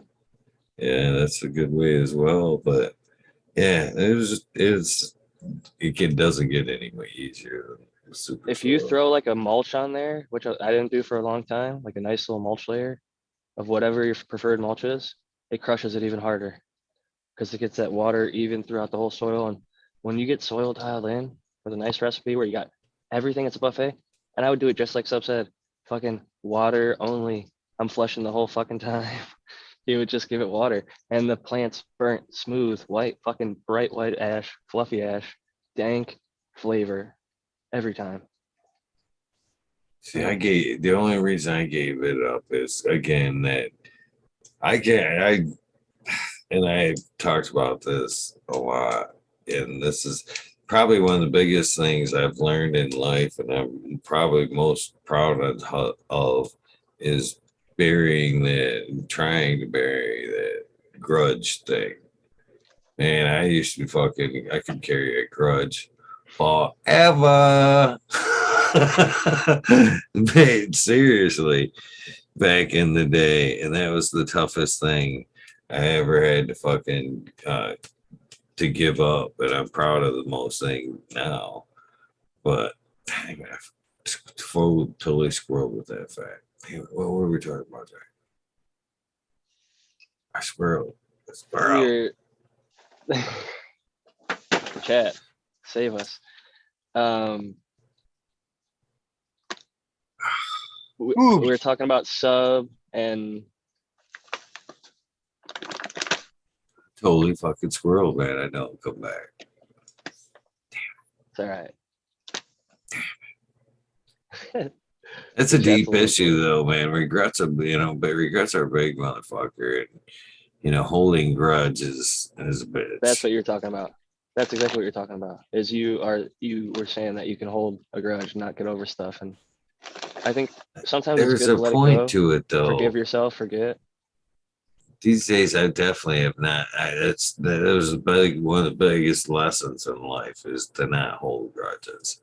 You know what I mean? My deepest regrets because I have lost a lot of people over the years and not been able to say goodbye.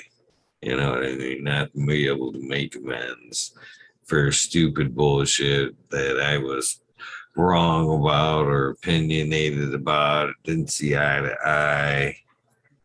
And yeah, that's one of when I look back at life, carrying grudges is that by far my biggest regret. I'll say this. One of the friends who reached out to me with the guy who just passed told me that he stopped talking to him after he tried to pitch him like a multi-level marketing kind of pyramid scheme thing. And they sort of lost touch after that. And he felt guilty because they didn't stay in touch. And this person had a lot of flaws as an individual, as anybody does. The Al person the who passed. Beastly brought it back. Thank you, Al the Beastly. And I don't mean to cut you off. I just don't want to lose it again. No, go. Was the reason I switched from Super Soil. I don't know. Oh, the grudge. Because once I kicked the Super Soil, I get it. I'm putting it back together now. Thank you, Al the Beastly. So once I like get mad and like especially at that point, get mad, stop doing it, kick the can like the 9-pound hammer. Fuck this, you're out of here, boo, bitch. You know what I mean? That what happened with like kind of the Super Soil because I had gotten ahead of the game, took on some new patients, and kind of dipped into hotter soil and had struggled because I was in hot soil a whole run. And then I got at that point, I got behind the 8 ball and I didn't have months to let it sit and cook. You know what I mean? So in that process, I kind of, changed play up real quick and went back to cocoa and never fucking looked back. You know what I mean? So Yeah. kind of had that grudge to where, fuck, man, that struggled through that one, you know what I mean? Nobody likes to struggle. Fuck this, you're out of here. I ain't got time to cook. Fuck this system. It's gone. You know what I mean? Back to When he said that, I cocoa. heard, Jesse, we need to cook. Fucking. But yeah, it is. It's a process. And I've actually abandoned the super soil myself. I'm more of like a Cornell mix, kind of a third, a third, a third, a third worm castings, a third Canadian sphagnum compost, and a third aeration, roughly. More like 40% aeration. And then a mix of, craft blend, then gypsum and a few other goodies, bokashi, and things like that. And that doesn't need to cook the same way his soil did. It's mostly either immediately available or available during the run. So I just keep my old soil and recycle it over and over. I've been running the same 2 bags of Michigan made mix for 3 years now with a couple bags of amendments that fit comfortably under a kitchen sink with all my other stuff. So Are you heavenly like re-inoculating with microbes? I always thought that was like as you talk about that white mycelium mat on the super soil. I always thought that was the biggest key is that was in play. well, shout out to Bokashi fucking Earthworks, man. That microbe plus, you water it in one time and you have a mulch layer, you scrape it back, and it's just getting everything that's available in the soil, breaking it down and making it available to your plants. I think the microbes with the soil is like one of the most important features for organics. If you can keep a nice microbe, and it's relatively inexpensive to be honest, compared to like a bottled nutrient line. But I enjoy both sides. I grew some fucking fire in cocoa. Like some of the best spot I ever grew was in cocoa. I think that the strawberry daiquiri might have been in cocoa. I'm pretty sure it was. So I've grown some fire in cocoa, that's for sure. Oh, I have, yeah, no beef with cocoa at all. I just, for my ease of cultivation, I tend to get a little busy in life and not take care of the garden as much as I would like to. And with the earth box, I can kind of, once it's in there, as long as I check it once every few days, make sure it's got water, the plants just continue to thrive.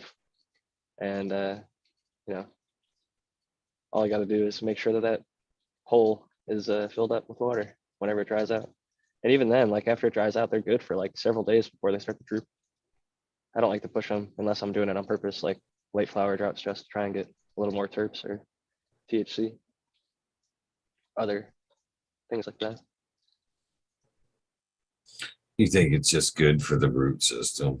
Just make them that naturally like want to reach out. Those little hairs, become fatter and thicker roots. You think it builds a thicker root system? I think that they're in the process. If we had like a glass thing that you could see through, that so it didn't mess up the roots, but it had like a black cover, I think we would see roots grow out and die off and grow out and die off multiple times, kind of throughout the process as it dries and goes. And we try our best and fill up as much of it as we can with roots, but at certain points, like no matter what system it's in, I think there's going to be slight imperfections, and we just try and get as high of a percentage. Like I did a really hard stress test on Velvet Punch, and then this last run I was just trying to crush it, like do everything perfect.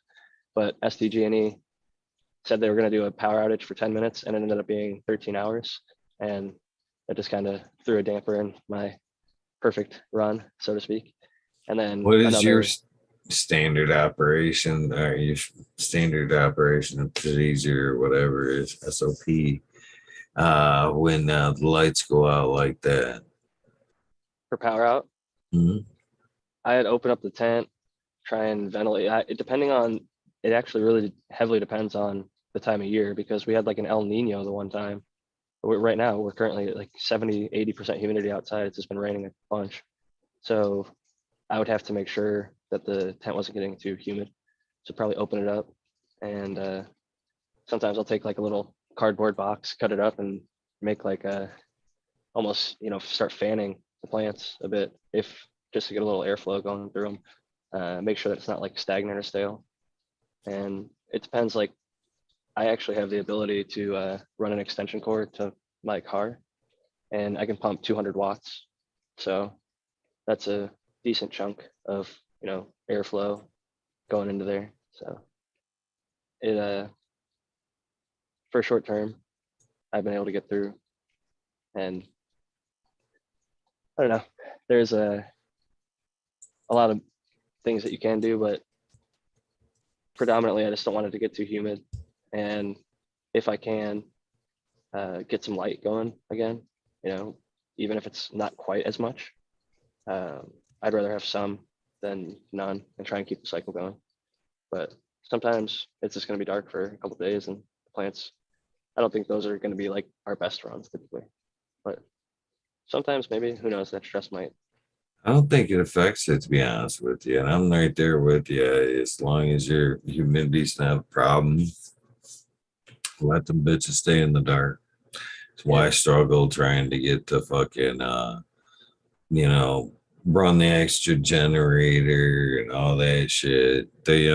Maybe if they need to be warm, maybe trying to supplement a little bit of heat in there at some point.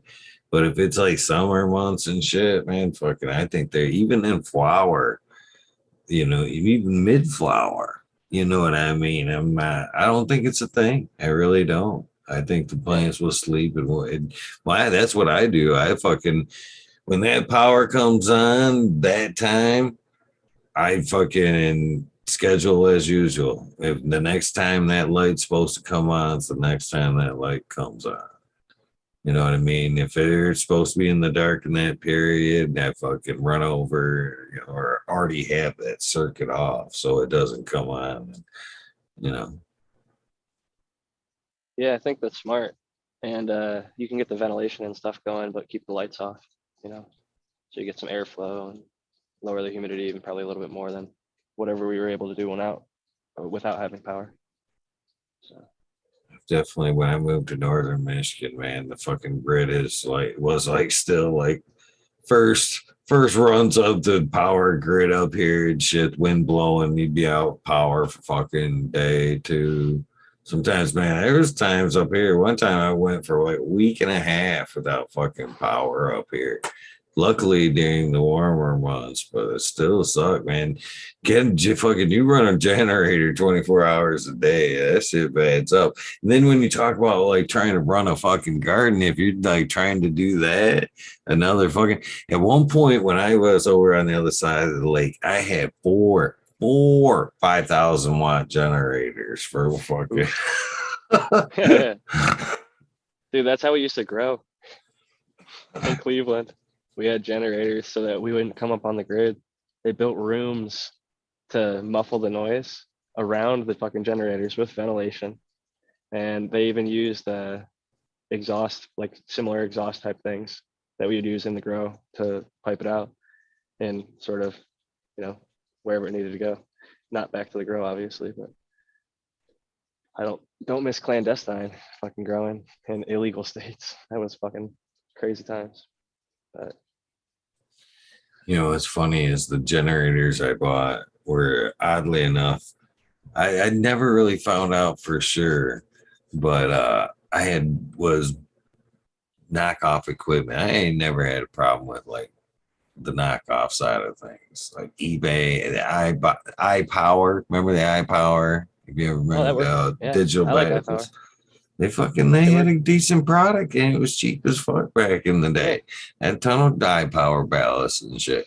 So I moved the fuck up here and I had my first bout with power outage and I head to the local fucking damn it. My memory's been shit lately. You need some painting in Menards. your life. I know. You're talking about the iPower lights. The Alpha Pine with the Menards. I went to Menards. You threw me off. I just repeated what you said. That's funny. Fucking I went to Menards and I'm looking at generators and I see this iPower. They had an iPower generator and it was like knockoffishly cheap, right? And I went, same thing. I love the iPower wireless. I wanted the same company. And that's all four generators were the iPowers. And they never let me down. They were fucking for the knockoff. I think it was like $300 for a 5,000 watt generator. I was like, yeah. That day I was like, I'll take two. Because I expected that, well, you know what I mean? $600 for baseline and easy. And then I got there and they was just knockoff. But yeah. How much gas were those things running? 5 gallons would run fucking 10 hours in the iPower. That is not bad, man.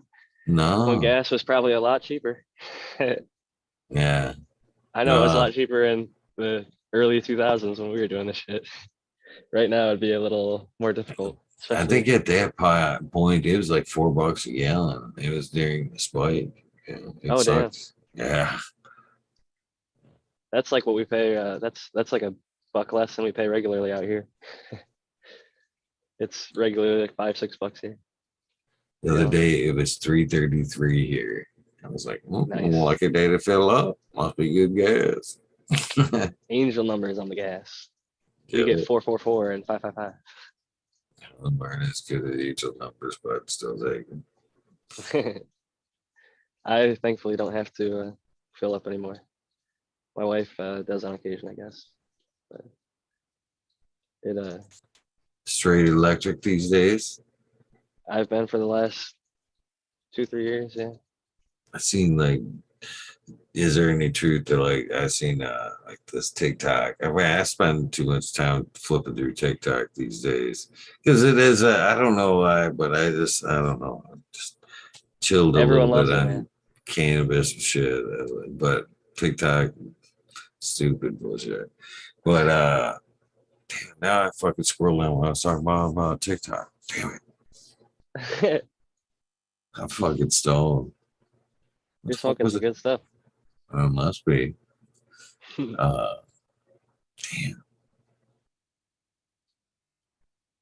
I'm totally scrolled it again. One of our chat will remind us. Totally. I can't remember what the fuck I see that TikTok, but I guess we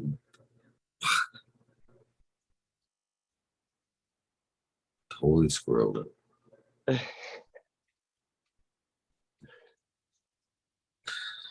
Well, this is terrible content on my. Well, no, what it What are you typically watching on TikTok? Because my wife gets like recipes and fucking restaurants and shit. Like everybody's TikTok's different. Some are kids doing weird dances and shit. That's why I Mainly don't go on really on fucking, Instagram. well, carpentry shit, fucking workout shit, fucking motivational shit.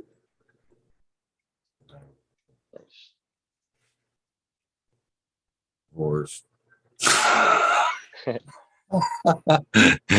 They find themselves in the feed in the TikTok thing. I think that's unavoidable. But that's not the reason about it. Oh damn, I can't believe I fucking forgot. Bueller is funny. Ah, damn, I've seen a lot of good shit on there though.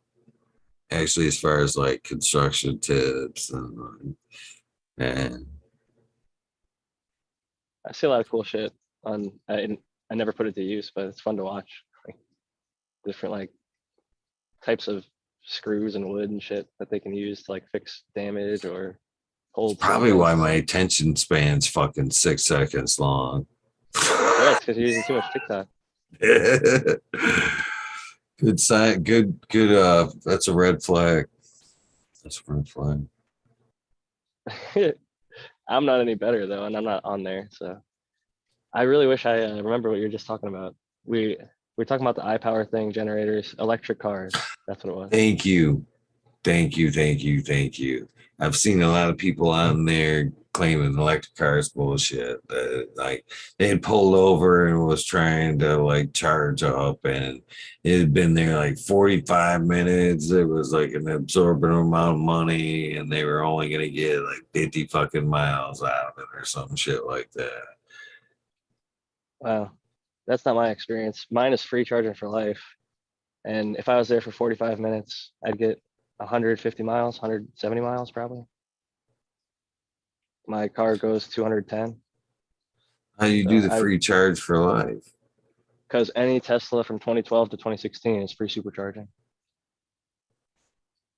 Any model, the Model S and X from 2012 to 2016, free supercharging for life is grandfathered in. So even though I bought mine used from somebody who had free supercharging, I inherited the free supercharging by buying it from them. That's And like an app add-on, isn't it? Kind of thing. Is that you right? you literally hop out of the car and press one button, plug it in, and it just starts charging. Like there's no payment. It knows the car can link up via the internet to the charging station and say this car has free supercharging. So it just charges your car. Nice. That versus what I was spending on gas, which was $660 a month in my Mini Cooper previously. It definitely equates to a lot of saving for myself as somebody who drives over 20,000 miles every year, mostly for business. And to be honest, back in like 2011, I was looking at, I saw an ad for the Tesla Roadster and I just thought it was really cool. And my dad test drove one when my sister was touring colleges in 2013, a Model S. And I was like, damn, this fucking car is fast as fuck. It like pushes you back into the thing. The weird thing was when you let off the accelerator, which is not a gas pedal because there's no gas, it regenerative braking, like you kind of slow down. And there's like 2 different levels. So if you don't really like that, you could turn it down. But I just got used to it because it gives you more range. It recharges the battery. Like as I'm going downhill, like if I go up a mountain, I'm using like way more power. But if I start going down the mountain, it literally recharges the battery. So it extends your range as you go downhill. And they're really safe. Like some person went off like a 250-foot cliff trying to kill themselves and their kids. And the rescuers were actually blown away because the kids actually didn't even have to go to the hospital. And the parents had non-life threatening injuries. And this cliff, most other cars that go off of that, people die. It's just the reality. It happens all the time in this area of California. So I don't know. To say it's bullshit when Tesla's been around since 2008 with the Roadster, they had some problems like, okay, the door handles might fail, or there was one guy that I've seen who on Christmas Day got stranded at a charger because his car wouldn't charge. There's 4 million Teslas on the road now. That one guy had an issue and everybody like puts it up in the media because Elon Musk doesn't pay for advertising for anyone, for any news outlet. So they will only report negatively about Tesla because all of the other people that pay for ads, BMW, Mercedes, all these big auto, they pay NBC, Fox, everybody. They're all sponsored by Big Auto. So they'll report if there's ever a fire or a crash or whatever, but you never hear about Ford F-150 crashes. You never hear about whatever. They're out there. I mean, every car is getting crashes. And unfortunately, people die in every single car from every single company. But if you just like look at the National Highway Safety reports, Teslas are the safest cars on the road. So they have the least amount of deaths per million vehicles and least amount of serious injuries. So Fuck, I seen a thing the other day. They were talking about like the innovation of wanting to go columnless steering. And it'd be steer just by wire. not even I don't even think they were talking about wire, but we're like wireless communication between the Oh, two. wow. I was like, I like the direct connection because every computer crashes. Your phone crashes. The fanciest computers in the world crash. So like even a Tesla, the brakes and the steering wheel are connected to a hard wire. So if somebody hacked it, or and Elon Musk has said, if you hack us, we'll give you like $10 million, and no one has hacked any Tesla. So there's another like layer of security. But like, let's say some car company got hacked. One of my families that I work for had a Volkswagen, and this person has been driving for 40, 50 years. And they were in their Volkswagen just driving through the parking lot, and it had what's called a SUA, sudden unintended acceleration. And it just fucking sped up. And like maybe they got hacked or maybe something went wrong in the software. But it's interesting that, you know, software can fuck up. And I think that might even happen in gas powered vehicles as well.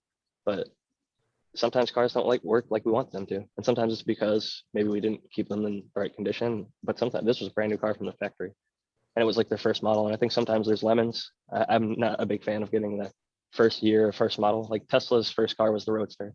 They had kinks. George Clooney got stranded on the side of the road a bunch of times. The Model S came out in 2012. Mine is a 2014. So they had at least 2 years of production to figure out a lot of the quirks. By the time it came out, it had autopilot. I can do 2 taps on this thing. It keeps me in between the lanes. It's got the adaptive cruise control. So as long as I keep my hands on the wheel and give like a little, gesture here and there every 30 seconds to a minute, it'll basically drive itself. And the newer ones, when I was on vacation, the Model X and all of the new models have it, but it has full self-driving. Like I literally just tap the thing, type the address where I was going twice, didn't have to touch the wheel the entire time. One was a 10-minute drive, the other one was a 25-minute drive. Did not have to touch the fucking wheel. I literally sat there, I hovered my hand over the wheel like you're supposed to, but this FSD has 0 deaths actually, and there's like hundreds of thousands of them on the road. The autopilot's not as good as the full self-driving or whatever, but and it still has issues, and people will take over and correct. Like it hit a cone once in San Francisco, but I didn't believe in it until I drove the one that we rented. There's a thing called Turo. It's like Airbnb for cars. So we rented a Tesla that had the autopilot because the people we were visiting, the kids really loved Tesla and wanted to see the one with the Falcon doors that go up. There's like, you can make it dance and play fucking Christmas music, and there's games and shit that they can play on the big center screen or whatever. But the full self-driving thing was kind of mind blowing to me because I know myself, I'm a attentive driver. I'm defensive. I really pay good attention. I never want to harm anybody on the road. And I really take driving seriously. A lot of people will text and drive, drink and drive, do all other dangerous, risky things. But I try my best to, never cause harm, especially on the road. And I think that a lot of people just are not, like we're talking about with TikTok, the focus, man.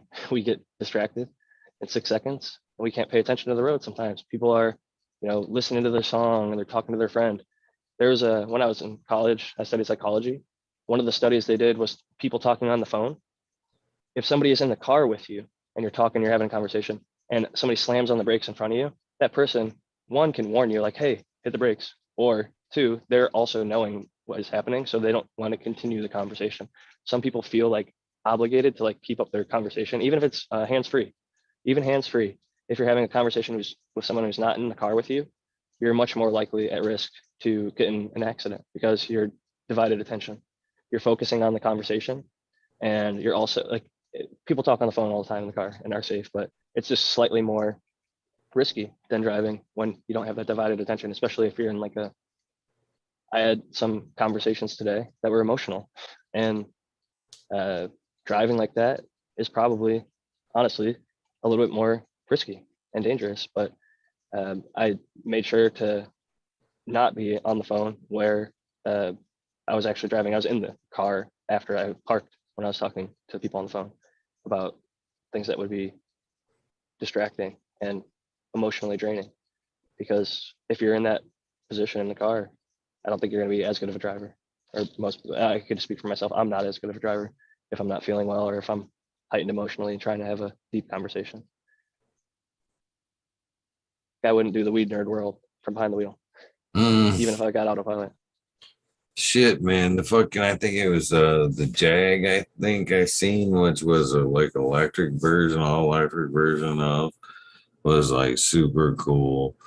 But Jaguar the E-Pace or something like that. whole They're pretty floor cool. was like fucking LED and fucking everything. It was super like supernatural. You could actually like go forward, you could drive, you could not drive, you could flip this fob around and the seat would turn around and everybody could just like, you could, yeah, just hang out in the car while it was going. It was pretty surreal. I love seeing all the different new ones that are out there. My neighbor's got a Mini Cooper electric. One of the families I work for has got a Kia Niro, and they go up and back to LA all the time, and it works well for them. They get more. The car said it was going to go like 250 miles, and they get like 300. So it actually gets further distance than they were promised, and that's actually pretty rare. I watch a lot of like testing of different cars, and most of them get right about what they say, maybe less. Like they'll do like a 70-mile-an-hour highway test, and a lot of them don't meet their EPA rating or whatever. But most cars don't get their gas mileage per gallon. My Mini Cooper, when I got it, said 42 miles per gallon. They ended up getting like sued and had to drop it down to like 38, and I was getting like 25 to 34, and that's because I probably drove like an asshole. But you know, you gotta have fun in life sometimes.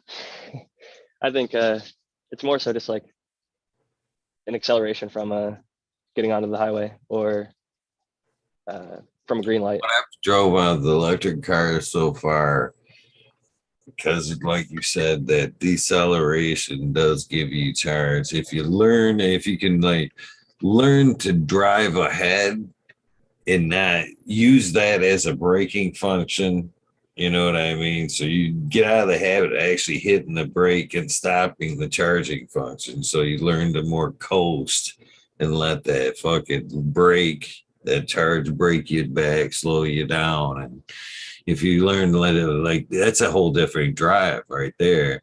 But once you kind of make that aware that when you slow down you're charging, if you don't avoid like speeding up and hitting the brakes, if you can just like, oh, I'm gonna stop like up there, and you just decide to let it coast, or you know what I mean?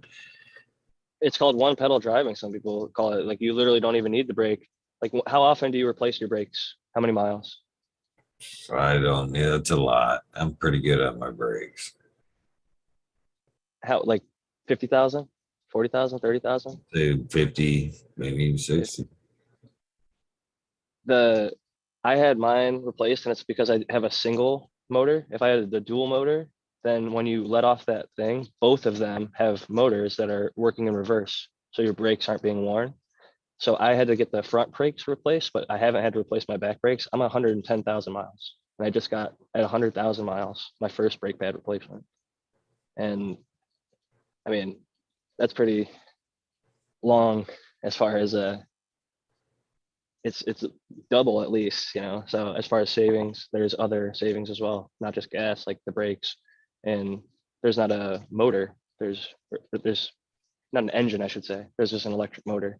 So there's a lot less parts that fail on that side of things. But there are still shit. The fucking motors fail, batteries fail.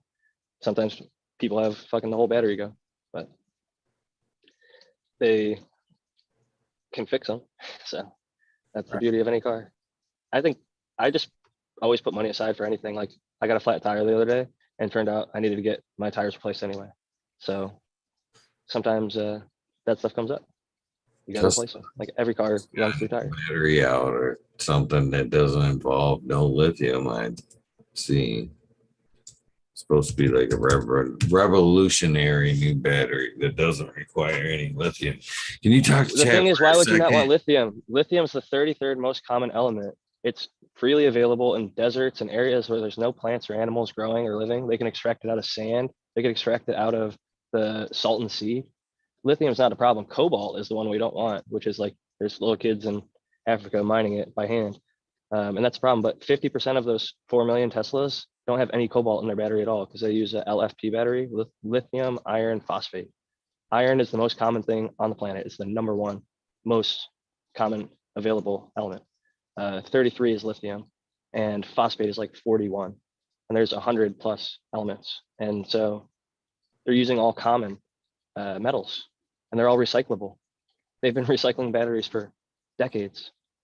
All the old laptop batteries have been recycled into the new laptop batteries. It's a lot cheaper to recycle a battery than it is to actually go and mine the metals to make it. And the new batteries are getting better and better and better. And there's like graphene and all sorts of stuff like you're talking about. There's gonna be new technologies. Sadly, a lot of them don't pan out, like this pouch battery. GM had this whatever they called it, I can't remember, the Ultium platform. They thought it was gonna be the new next thing. It was the pouch battery. Pouch battery was gonna change the world. Well, they've abandoned it, and now they're doing the same CAN 4680 style battery that Tesla is using. And there's no shame in using what is the best technology of the day.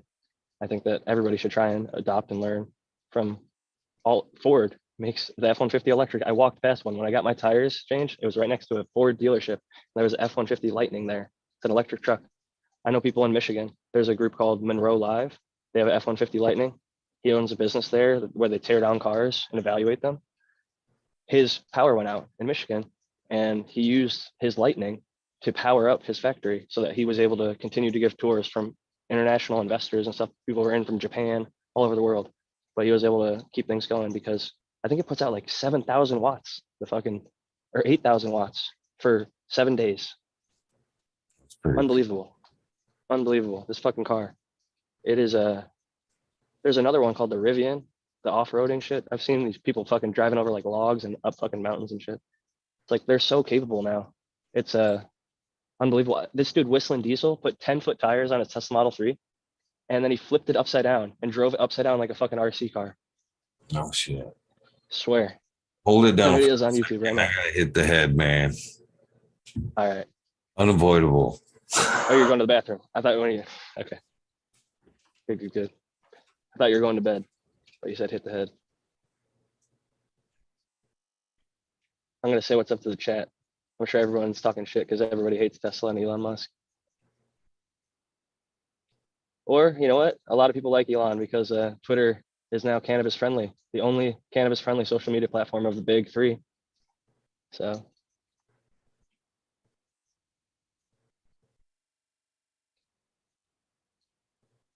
people are talking about e-bikes. What up, Robert Bandula Jr.? Why don't you jump in? Captain 420, Ned Denver, cheers. Didn't hear you. There's unlimited energy in the air. There's unlimited energy from the sun. It's fucking solar. We capture solar, wind, and hydro. There's lots of renewable energy options. Iceni, cheers. Nico D, what up? Operation Annihilation, Stony Creek, Al the Beastly, Supreme Grape, Hillbilly Herb, Robert, Mr. Greenfingers Thomas, why don't you jump in here, sir? What are you doing over there? James DeWeaver, Martial Artist 2012. Cheers, everybody.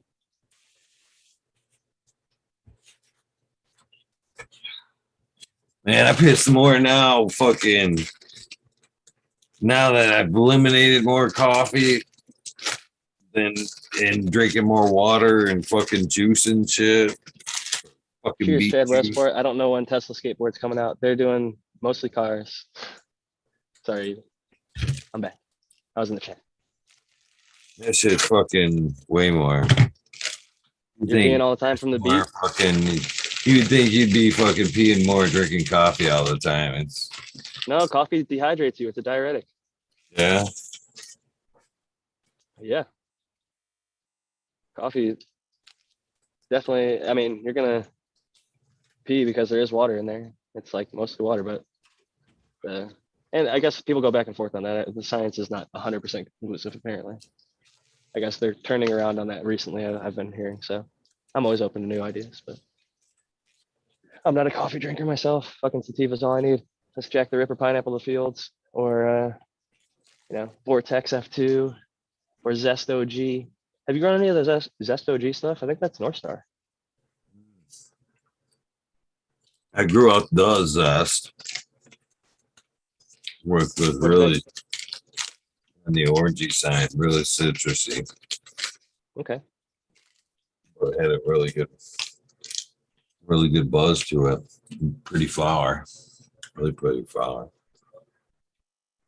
A lot of the Jack the Ripper stuff has been super frosty. Even if it's not like the densest bud, it might be a little more open structure in my experience. But frosty as hell. Like the taco leaf stuff, where the leaves literally like folding on themselves and just coated like end to end, pure trikes. It's nice when you're literally trimming at it and you're like, this is really not garbage. You know what I mean? There ain't none of those garbage. Nope. Yeah, you almost feel guilty cutting it off. And it's like, well, I guess we could dry sift it or make some ash. My kidneys are martial artists and chat. My kidneys are thinking we fucking drinking more water and shit. I'm gonna take my turn. The toughest thing I've ever put down was straight 100% non-sweetened cranberry juice. Oh man, that was oof is what I can say to that experience. That was bad.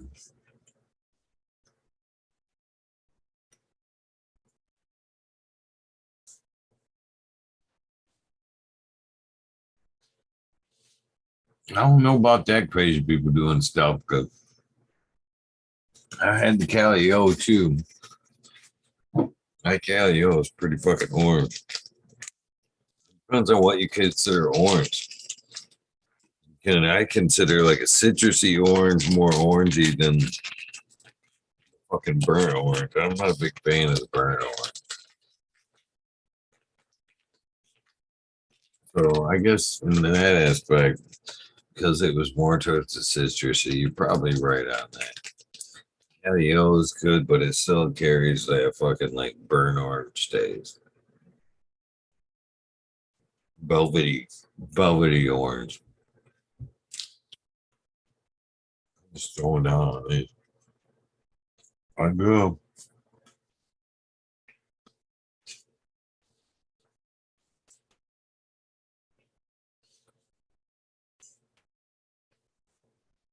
We lose you, Jack? Oh yeah, you're muted and shit. I was hitting the head myself. I just like to wash the hands. I love this Dr. Bronner soap. They're local. Yeah. Yeah, like right up the road. Why is it like? Why is it like in the case like the organics has really come down? It's just not that bad to eat organic anymore. But like other things, like say the natural soaps and shit, man. I love the natural soaps, but man, they go quickly and they're not cheap. But I do like Fern Valley soap, man. They are cheap and it's really good natural soap. It's goat milk soap. They make the Humboldt hand soap that gets the resin off your hands after harvest. It's fucking amazing. But all their other regular soaps, like the King, the chest stuff is good. Cheers is good. Fucking, I used to use the Dr. Squatch or whatever for a little bit, but they pay so much for advertising. It's like $7 a bar or some shit. And whether you get from them or Amazon or whatever, and this Fern Valley, you could get like $2 bars. Fucking great. Was it good though? Was it worth the $7? How if it were like cheaper? So the thing was, they changed their recipe, and it wasn't them. I guess they contracted out, and they probably needed to get more than. I used to get the pine tar, which Mm. had like a little bit of a grit. Okay, and I liked it. It was black though, and the black bar didn't used to run black. Like the soap wouldn't put off like a black like liquid. I guess it didn't like the dye or whatever that was in it didn't run. It soaked up to a white soap, and it would clean off your body and not stain your fucking shower. Well, after a few like months of trying it, uh, we started getting the new stuff, and my whole fucking shower was just black because the stuff Hard like water. whatever was in it. Into the hard water, kind of a little bit bonding with that, I'm sure. Maybe. Yeah, it probably is a dye. Black for the pine tar, all the pines I've always had were probably like a silly, you associate color with, you know what I mean? Have always been green bars, but the ones I've sourced locally have had like felt like pine needles in them and shit. There's a base, as you know what I mean? The actual like Yeah, to exfoliate. exfoliating. Yeah. Yep. I like They that. use like That's my different jam stuff. too, as far as the natural soap goes, to the pine. There's I like something it, man. refreshing about that shit, man. Oh hell yeah. I love it, man. I love it. The real shit in nature, pine, rosemary, anything like that. It smells so good and it's cleansing. It smells clean. It is clean. Same with like citrus. My Dr. Bronner's is we were talking. You were saying citrusy. I think I have orange Dr. Bronner soap. Is what I just yeah orange. Just wash my hands and it smells great. I love the shit. It's Castile soap. It's old school shit. Good stuff. Dr. Bronner, they used to put birth control on their thing. They have like all these different uses. It's kind of a kooky company from the origins. The dude currently who's the CEO like planted cannabis seeds on the White House lawn, got arrested for it. And he's just badass, man. He's all for like psychedelics and uh, yeah. If you work there and you have an electric car, you can charge your car for free. They get free vegan meals, organic meals daily. Their profit is like capped at a certain limit, so that like the top CEOs can only make X amount, and all the other management positions can only make a certain amount, and then the profit is shared with the employees. So, if shit ever fell apart for me, I'd probably go work there. They seem like a cool company to work for. People were saying that you had to get the shot, but I checked into it, and that's not true. So, again, hats off to Dr. Brownies. Fucking love them. They're good soap. I think they do like toothpaste and other shit too, but I just use the soap to be honest. Like the dish soap or hand soap. And then the Fern Valley is more for like harvest stuff or like shower soap. But I will say a lot of the stuff that I used to use has a lot of nasty shit in it that I'm glad I'm not putting on my body anymore. A lot of chemicals, a lot of fragrance. You ever look into that fragrance loophole? That's some bullshit. That is some Fragrance bullshit. bad, okay. Most cases. If it's labeled as such too, fragrance. It's not Yeah. It's called the fragrance loophole. They can basically put anything in there and call it fragrance. And that's how a bunch of shit, nasty ass chemicals are coming through. Sometimes harmful, not necessarily safe for people. most of the time waste. That's the funny thing about it. It's another way they've tricked us into buying industrial waste is through fragrance. You know what I mean? Yeah.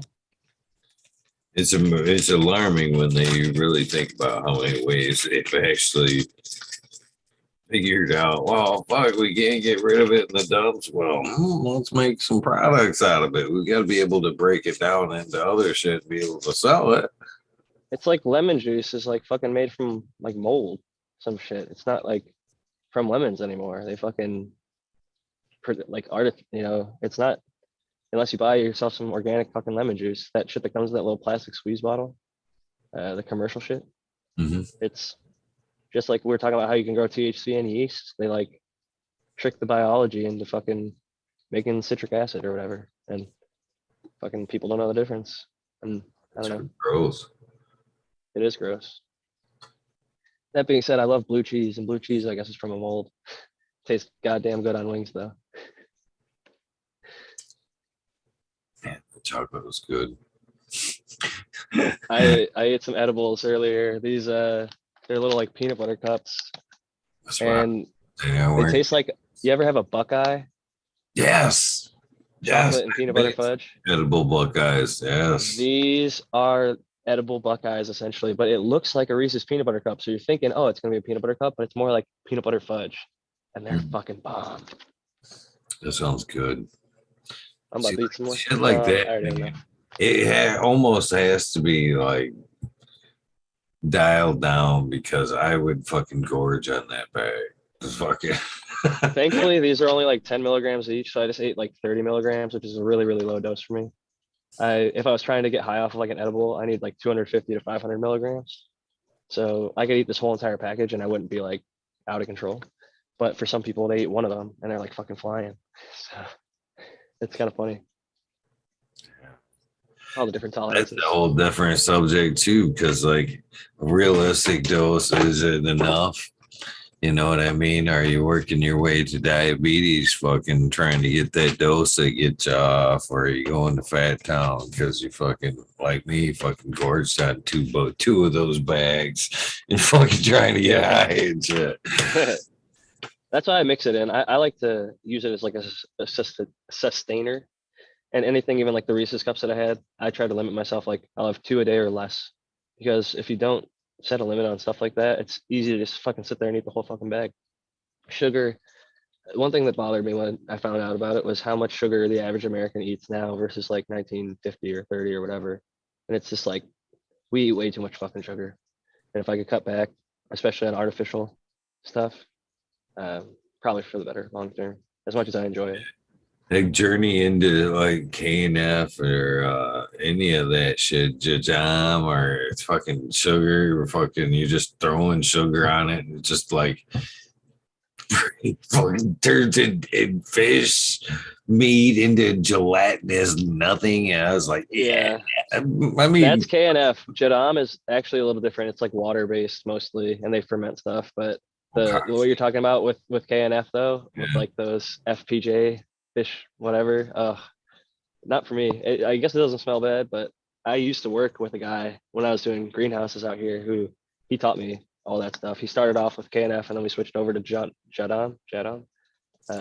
It's like Master Cho's son wrote a book and kind of took his dad's ways and kind of spun him off to a different thing. But natural farming has happened in many different places. It's not just Korean or whatever. There's so many different ways to apply it, and it's cool to see. But I'm like you, all that sugar with the KNF, because sometimes it is just like crazy amounts of brown sugar over like old fish carcass or whatever.